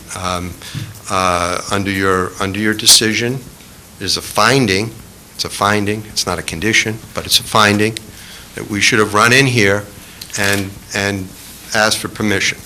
I submit to you that even if it had been on Thursday, there was at least a 48-hour period where there was some Who was the danger. zoning enforcement officer? The commissioner. Commissioner and his staff. So he was both acting as building commissioner and, in his view, as the zoning enforcement officer? Or was he neglecting the zoning enforcement function? I don't think he was neglecting anything. I think he concurred, and he concurs in writing that this was the right thing to do, given... I don't debate Yeah. whether it was the right thing to do. The only thing seems to be the oversight of not informing the board so that approval could be granted. I don't... Well, had it been clear, had the building commissioner said, go directly from my office upstairs to the zoning board of appeals and report to them exactly what you've reported to me, Mr. Brown would have done that. I mean, there was no reason... The special permit was clear. Any in its change. requirements. Right. It was clear. I mean, it was unusual, and the chairman has talked about that. I have not seen discussion in any decision about interior walls in the way that those walls were discussed. Derogation from the submitted plans is a standard condition. There Well, shall be no this derogation. is completely different from that. I mean, we have non-structural, non-load-bearing walls that one could consider to be cosmetic, that there's a finding on that. You're getting into triangle Yeah. case. I couldn't hear. But just a couple of things, what you said about, the building commissioner and also enforcing the special permit versus acting as a building commissioner. One of the things, has no reflection on you folks, but I am quite frankly offended by it, when the building commissioner in the latest memo says, the only violation of the special permit, in my opinion, is the contractor's failure to notify the board. It wasn't an issue of simple notification. Ring, ring, there's a change here. It Yeah. said, come back for a modification. So that's not a reflection on you. That's a reflection on the system that we have talked to the Board of Selectmen about when there is a failure to enforce the conditions for the special permit. I understand all well and good that there was a safety issue. Thank you for protecting your men, your staff, whatever they're called, because you may have some women on it. But a question I asked earlier, Jeff, and your answer to me was to say, oh, it'll all be the same in the end, and et cetera. That wasn't the question I asked. I asked if there was a need for an amended building permit, because the only building permit that I see that was granted, and I can't tell you the date of it, but it was to demo and replace the foundation. We have no issue with that.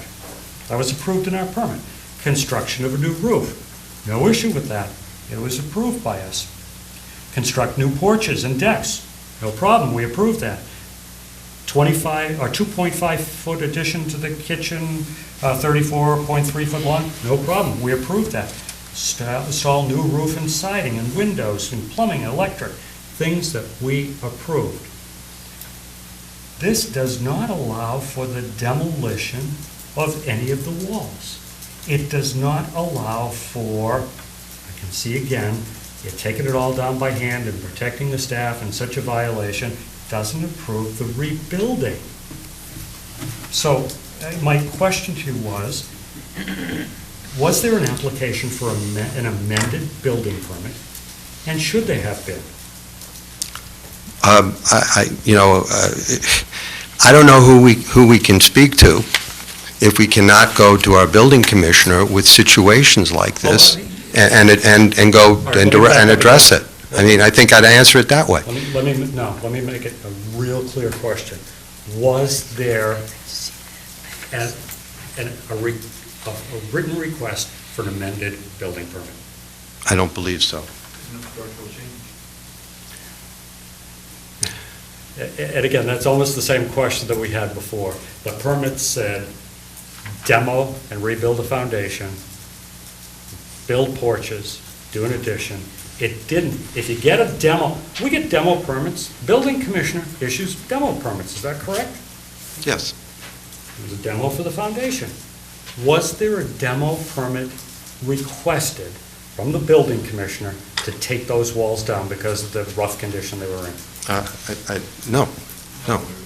It was, I do want to point out one thing. You know, it was clear, and the board approved, that the roof on this structure was going to be raised 4 feet.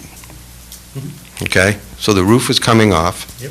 The whole thing was going to be reframed in order to accommodate that new second floor, which is part of your plans. There are going to be new walls put around the outside of the structure. That's correct. So, you know, there's an intersection here between the responsibility of this board and that of our building commissioner, and the expertise that that office brings within our community, and the expertise that you bring.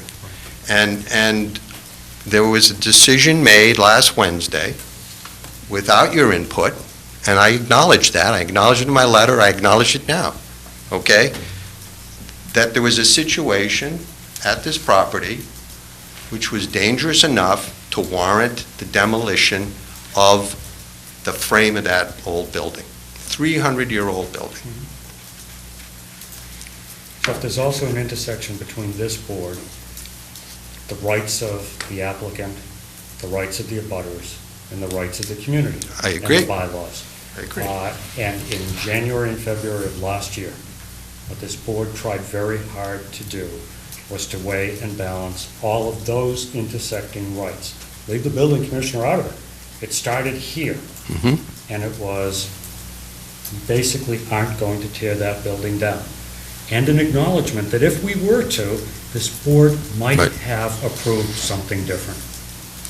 So, you know, when I see the energy by looking at the photos, okay, because I wasn't present, I wasn't even involved, when I see the energy of what went into trying to preserve this old building, I mean, I just would have to say to all of you, I mean, these gentlemen were acting with very good intentions. They took this old building, they lifted it off a rubble foundation, they poured a foundation, using the concrete pumpers and everything to work around it. It was, it was a real project, I mean, and at a tremendous expense. And then to put it back on the foundation and have to learn at that point that the walls would have to come down? I mean, you're disappointed, you're upset, I get it, but, my client had to pay for all that. Jeff, a lot of energy goes in on this board to try to do the right thing for its community, too. And perhaps, as we talk about learning a lesson, the lesson to be learned on this is not to approve a similar project again if there are enough concerns that the board has. And then we won't get into it. And I think the other lesson to be learned is, and David, not to put you on the spot as a selectman, but the same thing that we have raised time and time again, that intersection between the building commissioner and this Board of Appeals is broken. So with that, unless the board wants to dwell further on the potential violation, we'll move on to the next subject of administrative, a request for administrative approval, which I'm assuming is of the modification 3. Are we done with that portion? Mr. Chairman, Yes. could I just respond? In fairness to the board, I think your statement is an overreaction to how capable this board is. I really do. I don't think that's going to be real productive here. Well, if you think it will be productive, the next thing we're going to be talking about is the administrative approval. So, I'd be happy to. What's our definition of an administrative approval? That would be my first question. It would be the board's administrative approval to approve the changes that have occurred I will tell you, I did go down to the building department. The plan has not changed. It is the same plan that this board approved previously. And if you pull out the plan, you can see the interior wall and then the exterior wall. Those plans have not changed, and it's my understanding that the changes that are outlined is something that this Mr. board Rose. can administratively Sheree, approve.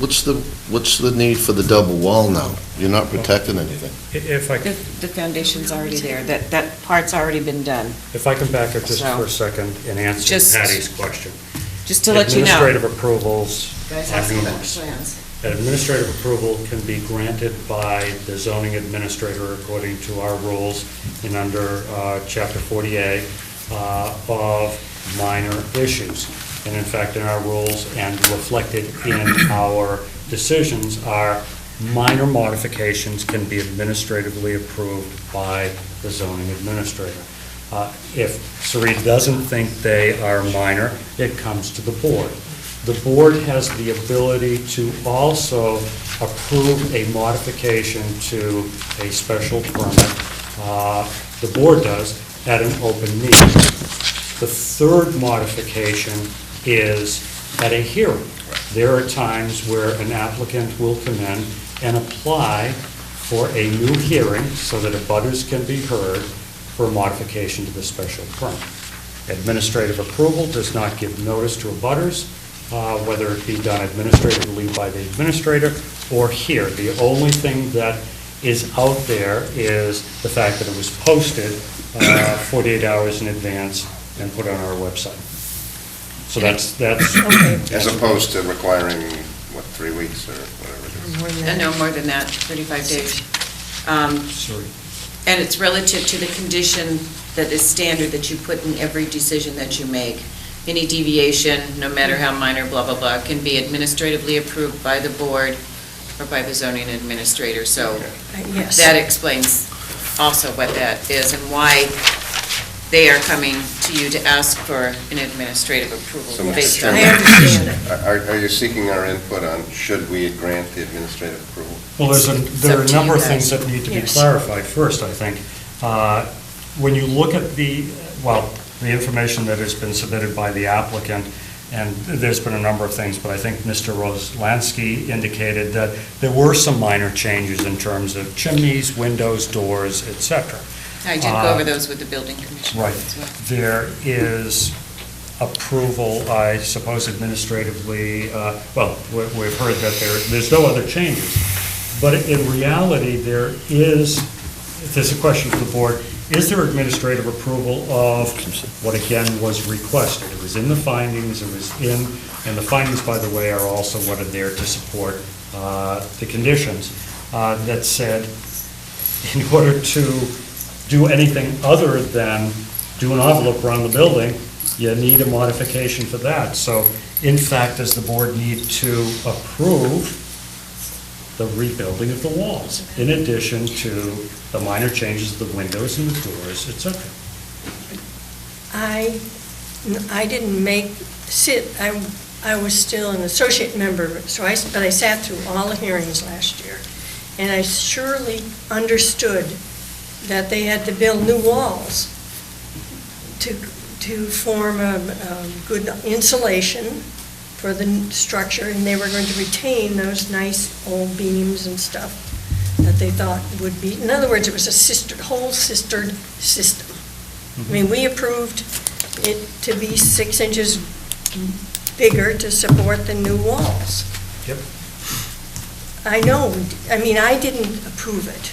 I was only on went to all the hearings and have read all the... And you participated in the questions, Yes, I et cetera. participated in the questions and things. And, you know, All I'm asking right now is Yes, not I to know. argue in terms of No. in favor or opposed to any, No. what are the changes that this board feels need to be administratively approved? That's the first question. Okay. And the second Okay. question is, when and how do you want to go about doing this? Okay. Okay, so the first is, what are the subjects that this board feels needs to be administratively approved? And once we answer that, it might help us look at when we do it.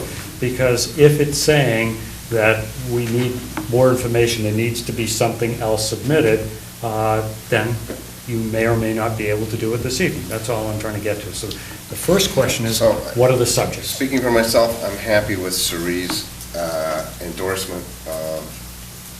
You said you went over this plan changes with the building commissioner, and, you know, you I went down to review the you file felt they were with Eladio. substantially the same as the what was plans are originally approved. The same, there's no So I'm- changes except for, That's consistent We with the talked about the testimony, chimney. not testimony, with the statements no, yeah, no that were testimony. made by Jeff. That are in the regarding- file. And that are in the file. Right. And as far as I'm concerned, you know, that's sufficient You don't feel the necessity to approve? to review a whole set of plans and have a public. Oh, no, hearing. That's no, I it. wasn't saying that. I'm saying No. first of all, we need to clarify what is being requested. There's something from Mr. Roslansky. I honestly haven't had a chance to look at Jeff's letter, so I don't know what's being asked. So we need to know what it is being asked, and all I was asking you is, did you also feel it necessary to administratively approve the change from doing the enveloping to the tearing down and rebuilding, because that was part of the conditions Well, on that? it seems clear that this is not the plan that you officially approved. There is a change to this special permit. There's certainly special circumstances, I'm sure we'll get into that. and I tend to agree with this, with the perspective that there was nothing disingenuous about the applicant's intentions. They went forward in good faith. They encountered problems with construction that required a rapid response. I think, to me, the failure was not to immediately notify Cerie as well and have it come before the board, perhaps that Thursday, for an endorsement of some kind, so that you go forward. We clearly have an obligation to the public and the abutters too. And if they have problems with this and need to be heard, I think that it's only fair that their voices be heard too. And there was a breakdown in the process. Yeah, but If you made that, if you had made that complaint, Ken, and you were the neighbor, would you still have the same opinion? I don't know what the motivations of the neighbors were, and I don't know that they're relevant. The issue, the deeper issue is, would you have, if they'd come before you with a plan to tear the whole thing down at the beginning, then you might have had them relocate. But How come the neighbors knew the That's decision better than the builder? Could you? How come they knew that it wasn't being followed? I was trying to catch his point, and I'll let you come back. But I don't feel that that's relevant, because it would I be do. relevant if, you know, if there was any credibility to the argument that the applicant was trying to sort of work around by saying they were going to do one thing, and they knew full well they couldn't. But I don't think that the testimony, the expense of having to jack the building up, of laying a wider foundation, whatever went into it, they clearly intended to. I agree, the horse is With out of the barn. original I agree. plan, and they just encountered something that they couldn't have My problem anticipated. is with the fact that nobody contacted anybody on the special permit. That's my hang-up on this whole thing. I agree, but I'm not sure. Can I I- think what the builder did do was immediately went to the building commissioner. And the building commissioner is also the zoning enforcement person. So whose responsibility is it to come and notify the zoning board of appeals? I He's asked done that his job. Let's go by that just for a second, because we've already talked about the violation. We're trying to talk about the administrative approval now, so the motivations and all the rest of it aren't germane. What we're talking about is what we're going to approve, if we are, when we're going to do it, how we're going to do it. So let me try to start anew on this. Sri, do you have an understanding of what's being asked of this board for an administrative approval? Because, by the way, when you said, is Sri happy with it, Sri is not going to make this administrative approval. No, I get that. It's You want it way to be a beyond. board We're making- administrative. It's way beyond minor from the point of view Minimus. that we. But we need want. the input.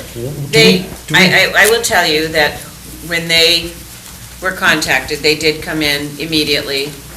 You see everything that's submitted to the file. what this administrative approval is, I believe, for everything. There is a change, but as you can see that the plans have not changed. And then there are minor things that, quite frankly, I could have approved. It had this issue not been a concern. But they recently changed, and it was due, I believe, to this that happened. The chimney, they're gonna save what they can with the chimney. It's gonna be a little bit smaller. That's minor. Some, I think, window schedules. I'm sorry, I've looked at so many different plans lately. It is in the file. So when you But say... it is my understanding, because they missed a step, whoever missed that step, they're coming to the board asking for administrative approval. They submitted the letters stating that they couldn't save the building. The plans are still the same. So I believe the whole thing is before you as an administrative approval, because there is basically no change in the plans that they submitted, and I understand where they're going with that. So if I could just clarify what you said, the whole thing, that would mean the demo and rebuild according to the plans with the minor changes such as the windows, the doors, and the chimneys. The removing of the walls, you mean? Yep. Yes. Right. I didn't know if you meant demo of the foundation No, back that to was the already, original. that was already, no. Yes. Your understanding is, when you say the whole thing, it's the demolition of the walls and the rebuilding of those in accordance with the original plans, but there's the According change, to the original and then the plans with minor- the change Right. that they've had to remove Okay. the walls. They're the interior walls. Well, they weren't interior when Well- they had to remove the Yeah. walls. The plans Yeah. are the same. The plans still show the interior wall and the outside wall. They are building on that outside wall because the interior walls, due to the safety issues and things that they listed, are now gone. Yes. If I remember correctly, there's also one other request, I apologize, I forgot. There's also some minor alterations, minor being their word, of the interior in terms of dimensions of rooms, et cetera. But anyway. I don't remember that. I'm That'll sorry, change. Matt. Let's turn around and ask Jeff I don't if we think could so. now. Jeff, what is it specifically that you're asking for in terms of administrative approval? And you've heard our discussion. I have a sheet annotated showing each of the changes being requested. Okay, has the administrator seen that at all? Yes. You've seen No. it? It was No, in the file. I told him No. not to submit it because it wasn't up. The board has to make a determination if they're going to administratively approve or not. So can I take a minute and review it? Yep, absolutely. All right. Mr. Chairman, I focused on the violation issue more than these administrative things. Oh, I know that, and that's Yeah. why I was trying to separate them, Right, I Jeff, appreciate that. and try not to get to the point of taking testimony. Right. And again, even with an administrative approval, it's rare that this board engages anyone, even the applicant, because it's already gone through the zoning administrator. The zoning administrator has seen what the request has been. The zoning administrator generally makes a recommendation to us. And so it's rare that we even get to Right. the point It's- of, It's an It's all unusual minor. situation. It's changing doors and moving some interior walls. The plan still basically, except for one interior wall, is the same, and the rest of it's all windows and door schedule changes. so, So that's what this is, and it's something that I could have approved had this issue not occurred. right. But the- So to add on to this, Right, but the issue that really kicked it back to the board was this demolition of the walls. And where that is of special discussion, however we want to call it, in the ZBA permit, are you also asking us to approve that? Yes, and, regrettably after the fact, but I think it would be appropriate. Thank you. Let me just go back to the board then and say, how do you want to proceed? Is this something that you have enough information to make a determination this evening? Do you want to put it on another agenda?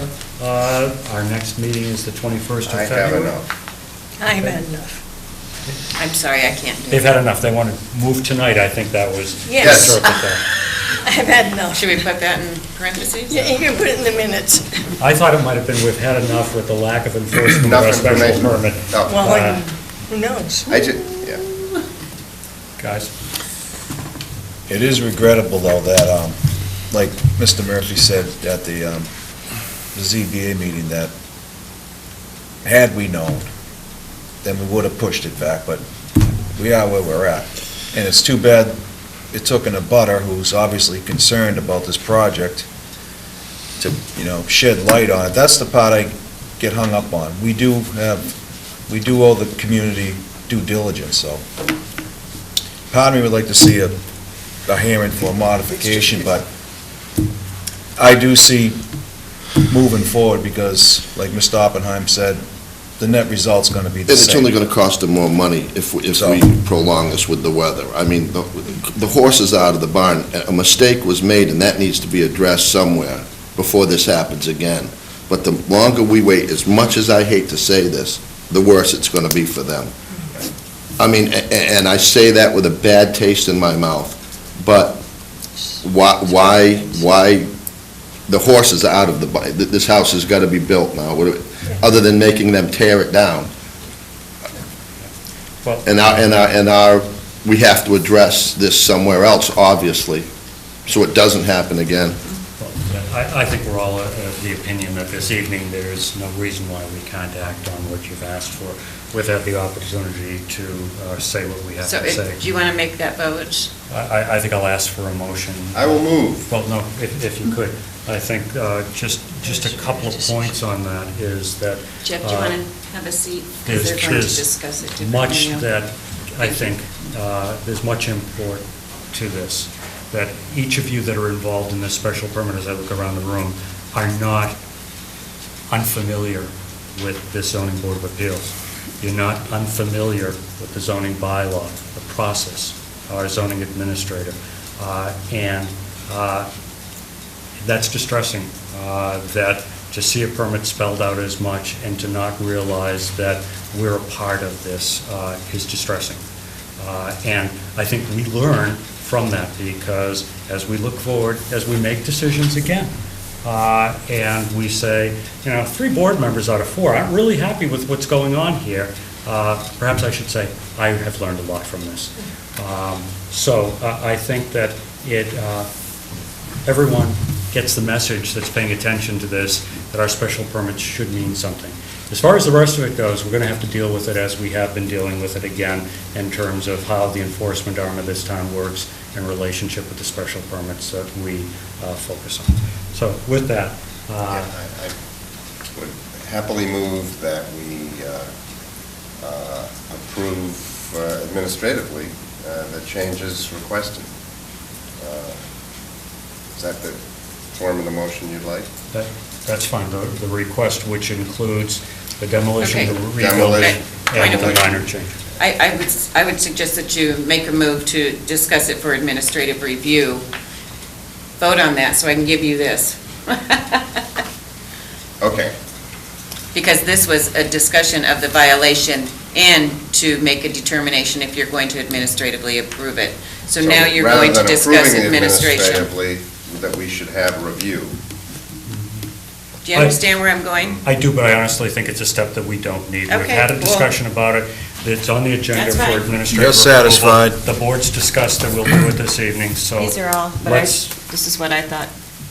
Most of it, I think all of it, I could have administratively approved had it. Copies of those. Right, So- okay. So I And they- think, based on the they're benign. information that has been submitted, our understanding that the request is to demolish the walls, rebuild them, with the modifications here, And minor modifications. that the board administratively approved the modification. I think that's, And no further derogation from No any of the further conditions set derogation. forth in the previous Previous special permit. Without coming before the zoning board of appeals. Well, that one condition is still in there. I'll second. because there is a second discussion. Just the one point I want to raise, and I know it's not here, but when I started to get a little bit antsy about the change in the interior walls, because there was real clear conditions that there were 2 bedrooms in this house. And when you start to move interior walls that we don't get to see, and with, quite frankly, the track record of signing off on the things that the board has approved, I don't want to see a third bedroom in this house.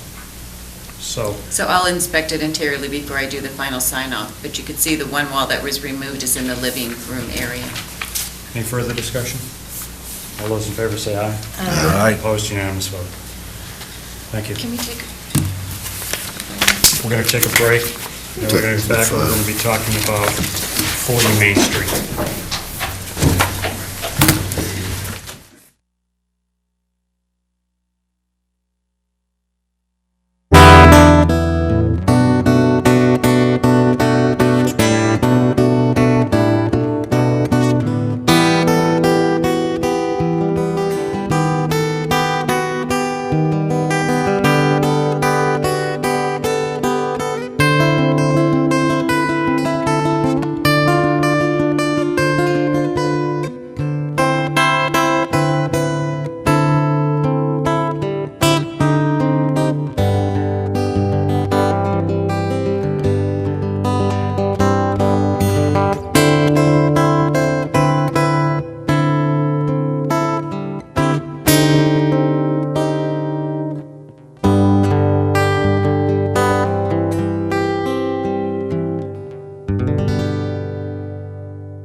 Frank, we're back. Thank you very much. Before we go on to the next item, which is administrative approval for 40 Main Street, I just want to let the board know that I added this to the agenda this afternoon. And under the open meeting law, public bodies can add onto their agenda any topics that may not have been available in advance of the notice, and where we just received the modified certificate of appropriateness from the HDC, the Falmouth Historic Districts Commission. We did not know about that when we first posted this, and because we fully anticipate that the project would continue whether we speak up or not, I figured it was important to at least put this on. And since then, we've also received a request from Mr. Ament for administrative approval. And again, as we typically don't necessarily get into it, but there may be some questions, and Mr. Ament's waited so long that we may ask him a couple of questions. But as I understand it, that it is just a request to modify our special permit to incorporate the new Historic District Commission's certificate of appropriateness in replacement for the previous one that we had adopted as a condition in our special permit. Did I get that right, Siri? Yes. Okay. And I have that open meeting law issue if any of the board members want to see it. Yeah, I have it here too.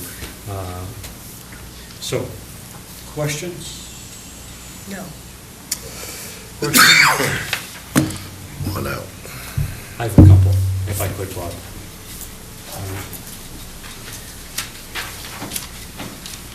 Again, sort of, you suffered through the last discussion, so sort of on the same theme of things.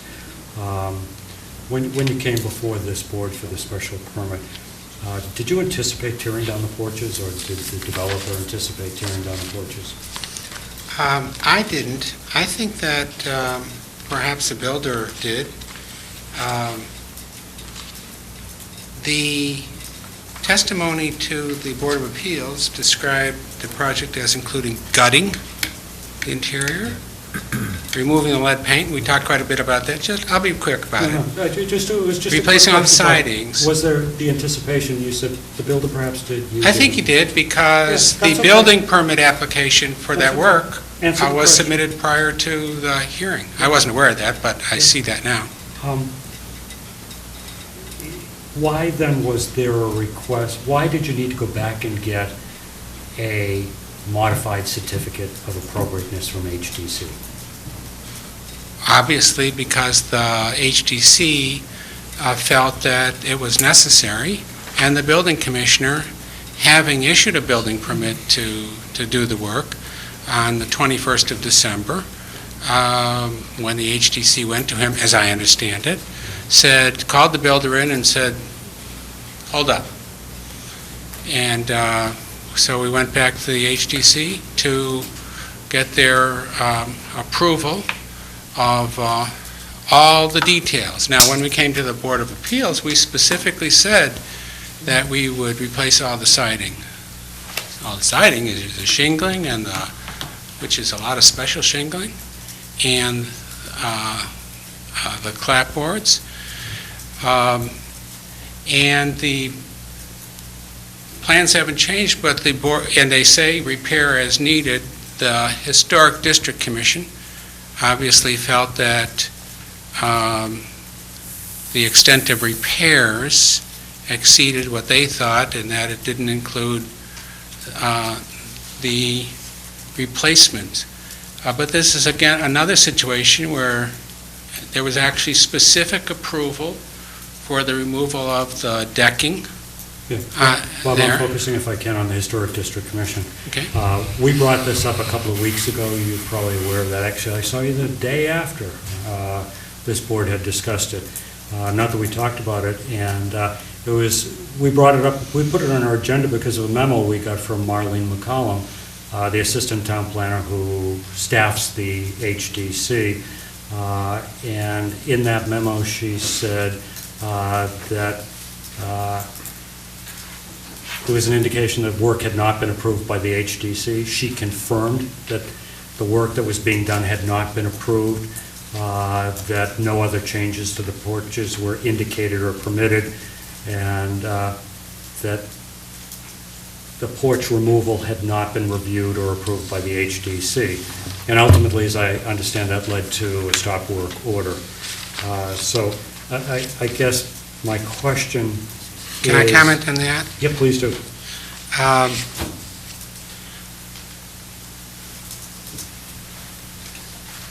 The more I've investigated and learned about the project over the past couple of weeks leading up to going to the Historic District Commission, I can understand the need to go back to, and as we have, to the Historic District Commission with the specificity that they requested. On the other hand, I don't think it was clear that there was a violation, or that I think that the decision of the HDC was perhaps ambiguous, and that if they do a similar project again, they would make it more clear. But I don't think the builder thought that he was doing anything wrong. He had a permit from the building department, who indicated on it that he thought that the certificate of appropriateness previously issued was sufficient. That was checked off. He signed a zoning, or somebody checked off for the building department, the zoning, I think was the building commissioner. Absolutely not. Well, I have that here. I have a copy of the permit. Our zoning administrator never checked off. I didn't say she did. I said the building department did. He said the building department. He said zoning. I said the He building said the department building- checked off zoning. That's what I just said. And I'm That's what I just said. I will show it to you. And I just said our zoning administrator did not. I don't disagree with you. Thank you. I think that this is a case involving alterations for a special permit applied before and independent of the Board of Appeals, asking to do work on a building that is completely independent of what the special permit was for. Replace siding, replace 2 porches as is, and to replace all the windows. That's what the special permit was for. That's all it was for.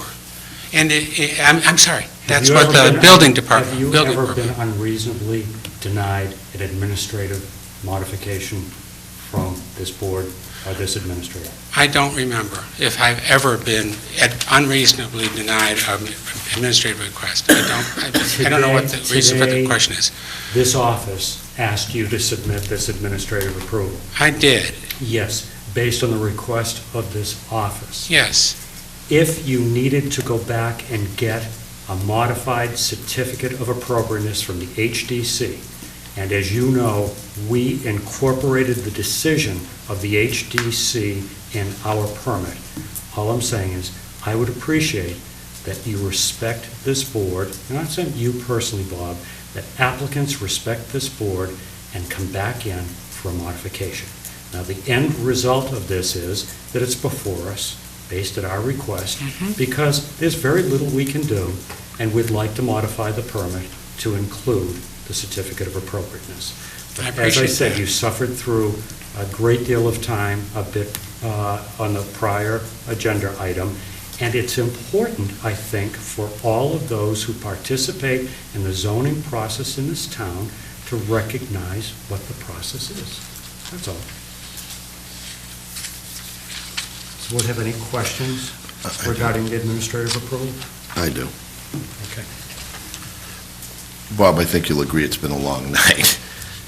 I'm doing fine. Do you think that there's a breakdown in the way these meetings go and the understanding of applicants under your charge, that either we're not making ourselves clear or the decisions aren't being written satisfactorily, that they are not understanding what's being set forth by this board, or they're just, I'm not going to say disregarding? I appreciate your question. I get the question. And I'm fighting with the aspect of this process, which I think works very well. And when You're I right. read the minutes and the decisions, they seem to make sense to me, but You're- obviously they're not making sense to other people. You're asking a general question. I think it's a great thing to discuss. I appreciate being asked and that you would like my opinion about it. I do. And I really do appreciate it. I think the board, I'm quite confident the board is going to, as it has in all the cases I can remember, fairly deal with this administrative request and approve it tonight. So let's get away from, let me answer your question in general, but if I may, let me describe how your question could be looked at in the context of an actual case, this case. So let me take a minute to, and really it's for that purpose, to show you the kind of changes that we're talking about on this particular project. And one has to then ask, do you really want to know about, are these the kind of changes you're talking about? Now, keep in mind also that the plans in this particular case were not detailed architectural drawings. They were more schematic in nature and renderings. I mean, these are the drawings. These are not construction drawings or anything of the kind. And yet, for the nature of the permit, some projects you'll need very precise plans. The nature of this permit was to take the historic buildings, not change them, except in very little way. We were going to remove a chimney on a new addition and a couple of other very minor things, but we were going to preserve these buildings. Okay. So, and there wasn't much discussion in the decision about the details of construction. There's no discussion about keeping porches, about which these happen to be conforming as to zoning. I mean, there were a lot of issues, it sounds like in the previous case, where there was a specific decision, a specific finding about keeping something. I mean, I don't think you'll find anything like that. I mean, and I know you won't because I've reviewed the decision thing about it. So, we discovered, and I'm sure the builder probably knew about it before the hearing, he didn't mention it to me, and it's the type of thing he wouldn't have thought was a concern. Just on the porch on the front and the side, there are 4 different styles of the grillwork, lattice. Okay? We're going to change that by making them uniform and using a very good product. We noticed that this window and this window, they're both off-centered. One is off-centered to the left, one's off-centered to the right. We're going to redo it, even though you can hardly see them from the street. Doesn't matter. This will be better. They should be lined up. Okay, I'll stop there, because there are various other things, but they're of that nature. So, yes, there are changes to the plan. This is a change to the plan because the 2 windows are going to be aligned. All right, You can't really, you then I don't have want a us to come follow-up. back for I that. have a follow-up. Okay, so in the context of this case, I mean, those kind of changes which the board, which the HDC, said they wanted to know about, and they wanted assurances, how would we make sure that all of the special shingling be kept, now that we were going to replace the shingling, because they didn't think, I don't know why they didn't think we were going to do that. We didn't mention it to them. We thought we could de-lead it all in place. But anyway, I don't think that's these kind of things. So replace You're the bringing to me porch. where I want to go then. To what extent do you think that there is a bridge in the information being given to us and the decisions being set forth that gives the builder how much latitude to just change things on the plan without coming back when they're working off it? I can see if you weren't on a special permit, but if you are, I don't understand, I'm trying to figure out at what point the measure of latitude and who decides what that latitude is before someone feels like there's a breach. And I'm not being wise, I'm concerned. It's fine, but it's also, Because what happens is they come here, and I'll use the term I used before, it's already been done, it's a historic building. You're pretty sure that something's going to happen to make this right, and we know it too. We're trying to get to a point where this doesn't happen, as frequently as it's been happening. Well, one answer must be that there are some changes that don't need to come back to you. It must be. It must be okay to make all of the ladders uniform. Then there wouldn't be a term de minimis. I don't know, that's Well, I mean, a whole different, if you changed anything on the outside of the special Yeah. permit, Well, does it have to I- not come back before us? we just objected to the de minimis terminology because Well. the board decides. Well, maybe I'm That's usually not the second. phrasing that right. Yeah, I think what you were trying to say is, when we say any changes, no matter, any How small? modifications, That's whatever. what I meant, Well, Bob. for one thing, certain details either aren't on the plans or don't need to be on the plans. And they're not the things that went into your making the decision. I mean, what if we had put on the plan that we were going to use one type of wood? Right. And it turns out we use Philippine mahogany, which is what we're going to do. Do you And- think and we I need to and I be- think that's a wonderful example, because this board tends not to get into that minutia of detail. However, what this board did in this particular situation was to give support and credit to the body in town that does, and incorporated their certificate of appropriateness. Right. So we not only, like maybe unlike other boards, we look for advice, and when we get it, we apply it. And that's what we did here. Well, we didn't, I would say that the builder didn't think that the Historic District Commission's approval didn't allow these plans to be done, allowing extensive repairs, allowing, specifically referring to removing some of the porch.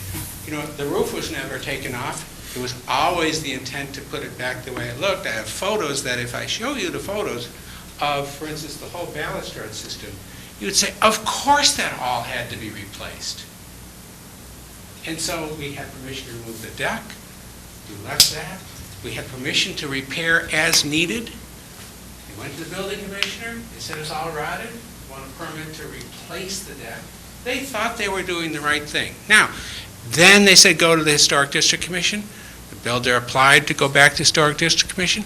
Over the last week, we've worked really hard, or 10 days, to submit really a super detailed explanation, which they really appreciate. A lot more detailed than the first one was. Well, yes, it was, and yet I don't think that was necessary for purposes of the Board of Appeals. What we're asking the Board of Appeals for, we're asking the Board of Appeals to keep it the way it is, but change the use of it. And there were some other modifications, and it was a... Yeah, there was removing... And it was a this structure that already had special permit on it, so of Yeah. course we would be interested in that, you know. But the details, I don't think you needed to know a lot of the details that the Historic District... In any case, But part of the learning process that I think Scott's trying to get at, and I'm trying to get at, and when we raised this a couple of weeks ago, I raised it in the context of what we can learn from that, so I appreciate Scott's question. no, it's a good And I one. guess part of what I want to ask so we can learn from this is, there was a demo permit granted on the porches, as I understand it. No, it was, it was replaced, so yes, it was a building permit. And Alterations that- permit. And that was issued prior to the expiration of the 20-day appeal period. Yes, Which an applicant has the right to do. Right. Subject to the possibility that they may have to alter what they're doing to comply if there is a successful appeal. yes, but keep in mind that the nature, that permit allowed replacing windows, Yep. residing, and replacing a deck. It had nothing to do with the use. I'm just trying to learn from Yeah. this, Bob. So when you go into the building commissioner, and the building commissioner, we know that the building commissioner is supposed to check with the Board of Appeals whenever there's a special permit granted, by asking for the sign-off, and that's when I said there was no sign-off by our zoning administrator on its comport with our special permit. Is there a similar process with the HDC, that the HDC is also supposed to sign off on the appropriateness of the issuance of a special, of a building permit? Yes. Okay. In an historic district, the building commissioner knows that. So- Yeah. One more. The building commissioner thought that the certificate of, I believe he thought, that the certificate of appropriateness issued on November 6th of 2012 okayed this work. So, I mean, it's obviously not just us that are having a problem then, because we've got a memo from Marlene McCollum that says it's a violation of the HDC. So, I mean, Well, that's an it opinion. seems like, as we learn from this, we're not all talking the same language here. Go ahead, Scott.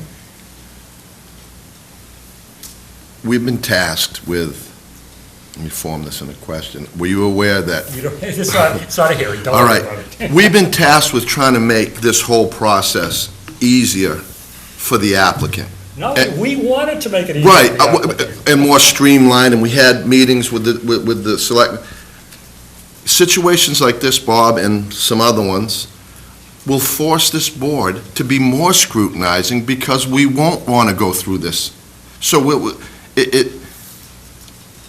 that's why I wanted to get that parameter of the builder's discretion before it becomes a violation. And I know you don't have the answer to that because each guy's going to be different. I was just trying to make a point that if it's got to be one way or the other. Either we have to control what's on a special permit, or we just let it go, and then it comes back before us, and it's all eyewash. We're trying to do the best we can, and we're trying to learn from this. I know I am. You know what I'm saying? It was a shame I think in that this happened. This particular case is one with a happy ending. As, you know, what we did with the HDC, which is really concerned about the way things look and they're put together, perhaps to access under their enabling statute, but that's a different story. They appreciated, based on our submissions and presentation, what a good project this is, how well it's being done, and how well it's going to turn out. The They first feel really good presentation or about the it. second presentation? What's that? The first or the second presentation? The second. Okay, yeah. And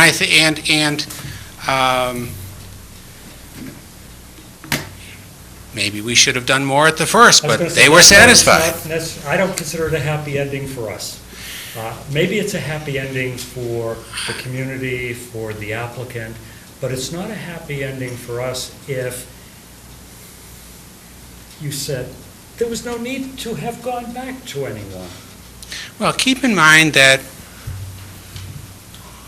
we didn't have anything to request of the Board of Appeals until yesterday, when the certificate of appropriateness was issued. There wasn't any request to modify it to be made. Right? But again, the overall thing about a happy ending, would it have been such a happy ending if it was, you don't need to come back to the HDC? And again, this is a reflection on, is it a happy ending for all of us who care about our community? Look, as I'm being totally honest with you, as I thought about this over the last 10 days, as I worked hard to answer the questions that I thought needed to be answered to respond to the HDC concerns. And, you know, you have to keep asking questions, and then one question leads to another question, or you discover things about about the project that actually no one ever noticed, you know. The lineup of the windows, or the fact that over here on the side of the carriage house, there used to be a window, and there's now just a big black box, and something should be done there. There were questions that it really was a lot of work to do. And I'm proud of the work that we did to solicit the very good result we got. And it made me come to think that it really was good it was going back to the HDC, that it needed to go back to the DC. Not because there wouldn't have been a good result, because we always planned to put back the thing, and I happen to know that this builder and the owner are, they've chosen to replace, and this had nothing to do with the HDC, they've chosen to replace all the windows in the carriage house with wood Marvin windows, when those windows are not old windows. These are old windows in the old house. These are not. They could have just kept it, but they stink. They weren't good windows, and they're going to do a very good job upgrading the whole place. But it needed to go back because there were changes being made. There are changes being made, and they're all improvements. And in the next case, somebody might not be doing the same thing. I came to conclude it was good it was going back. I guess this board had a choice when it approved this permit to incorporate the HDC certificate of appropriateness into its decision or not. That's a choice we have in the future, and that's why we're trying to think through this. There still may have needed to have been an administrative approval, perhaps by Sari, for some of the things that you're talking about. And it wasn't the two off-center windows that caused this memo to be generated. It was the fact that somebody walked by and saw the porches missing. Right. So- Right. Now, one of the things that you might do in a similar case, in referencing details, which is really what the reference to the HTC approval is to specifically say, add language in the condition as may be amended by the HDC. Now, you may not want to do that, but that's the type of thing that would say, this is a detail. That's not what this special permit is about uses. And that language wouldn't have allowed the creation of a new nonconformity or a lot of other things. This is a case where the removal of those porches, having nothing to do with setbacks, they aren't even very historic, by the way. They are not original, but... That's not our role. Well, that's the point, that the nature of the special permit request in that case perhaps doesn't require the concern about the detail. There are a lot of other departments or committees in this town that put a lot of effort and work into it. And we try to support that because they put a lot into making a project work. I think Bob has it's made an excellent yeah. suggestion, because we don't want to, what we really wanted to do by incorporating the Historic District Commission decisions and recommendations into it was, say, give it the force of the zoning bylaw as well. And I don't think, the details were really of issue or relevant to zoning, I agree. And that's why I like the idea that in the future, we have some language that says, or as, modified. Certificate of So use may that be amended. if there is some change, then it doesn't trigger a whole nother administrative review.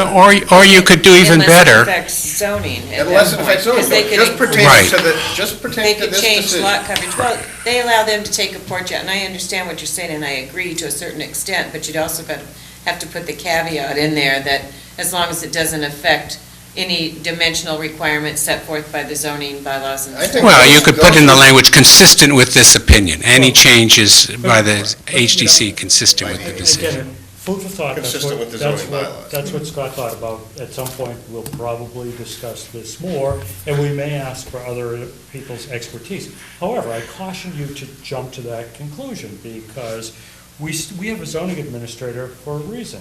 And oftentimes we say, and the zoning administrator can make those changes. Right. If we give up the opportunity for it to come back, we will have never supported. I didn't say that. Right. I said minor changes that don't pertain, if this was a use issue, that was the primary reason for, the special permit.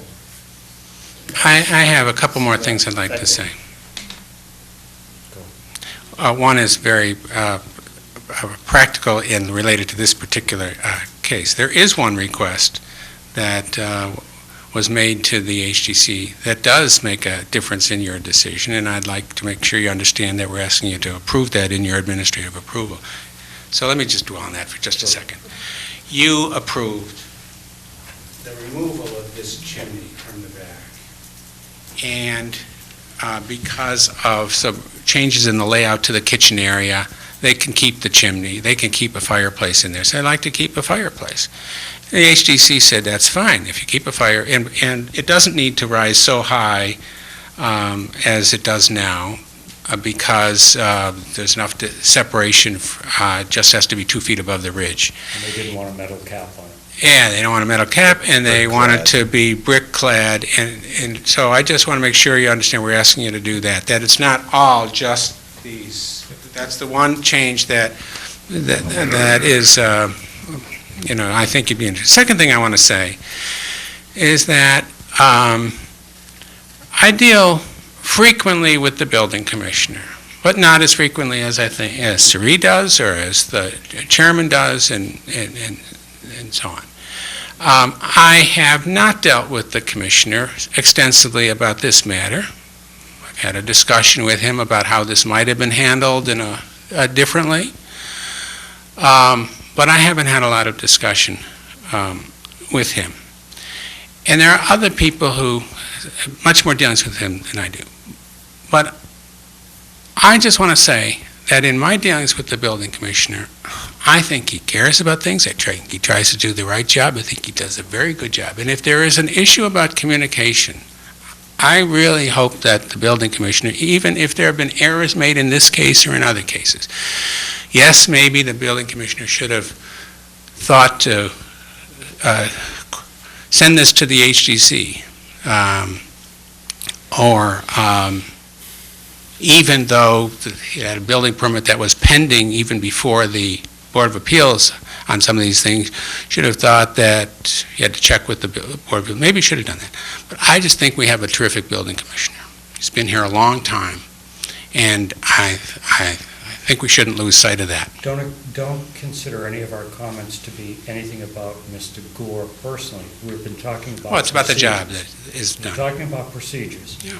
And if we intend to spend a lot of time on applicants and trying to weigh, as you heard me say earlier, the property rights of applicants, abutters, and looking at the bylaws in general, then there needs to be a cohesiveness in terms of the process. I doubt strongly that the building commissioner doesn't respect the Board of Appeals or any other board in town, and I'm sure you'll be able to work that out if that's the problem. Nobody said he didn't respect the board. I mean, that's not what we're trying, obviously something is getting missed. Okay, I think we've probably got enough input on this. I would entertain a motion to administratively approve the modifications that have been presented. I'll make that motion, Mr. Chairman. Okay, Mr. Zelinski, is there a second? I'll second it. Mr. Hadley, any further discussion? All those in favor of the administrative approval, say aye. Aye. Opposed, unanimous vote. Thanks, Bob. Thank you for your time. All right. Next is a request from Tricia Pavuli. The request was made to me as requesting a leave of absence because she has been appointed as the acting assessor, department head, and I think, I know that Tricia did have some conversations with me about the potential conflict of interest, et cetera, that may come along with that. Although Tricia did ask for a leave of absence, really the way the charter reflects it is that any unexcused absence that leads to 1/2 of the total number of meetings during a 12-month period being missed, or any 4 consecutive meetings, somebody is removed. So I think what her request is, can she get excused from her participation for the next 6-month period? Wow. Sri, did I present that as accurately as? Currently, we have, without her, we have 5 members. With Tricia, we have 5 members and an associate. Right, without her, we have exactly 5. 4 voting members and an associate. Right, but Right. And for any case, we will have, Correct. if anyone is absent, quorum is a 4, but you need a unanimous vote with Right. 4. we really need to get seventh member. Yeah. Well, On my list. I mean, it is tough when we talked a couple of weeks ago in our workshop, the difficulties that folks may be having that put some pressure on this. Yeah. I mean, if Tricia is excused, the best we can do is one additional member. Right. And it would be an associate member. I mean, obviously, we have an associate member that can step up to be a voting member, probably sooner than he expected, maybe not, I don't know. But it is adding one, we still don't have the ability to go to a full 7-member board. On the other hand, the board has excused folks in the past, I think. Oh, it's not a question of, to me, of excusing her if she needs to be excused. It's a question of the precariousness that places the board in the event that for whatever reason, someone can't make a particular meeting. Or two, and, continuations. That takes you to August past. Continuations, you might be on one, and then someone doesn't show for the second part of the, it's just, it could be difficult. So, what are your thoughts? Well, I think if she wants to be excused, we have to excuse her. Right? I mean, Tricia's a very valued member, and I think that's, it's critical to the Exactly. Operation of the board and the longevity, May I ask a question? Sure. In that 6 months, who's up for reappointment? Matt, Me. What if they don't reappoint them? No, they will. What if they don't? I suggest you all go to the selectmen's meeting. Well, I'm just saying, I mean, then we are really in trouble. It'll be in June after the election, so. And if Trish becomes the assessor, what happens after that 6 months? I would assume she would not come back. Yeah. If it's a conflict now, it's really going to be a conflict when So she's then we'd be assessor. down to. But I think the level of the conflict is the same whether she's acting or... Exactly, that's what I'm saying. Yeah, or... Is it 6 months, or is it 6 months She's- plus, or? She's asked for 6 months.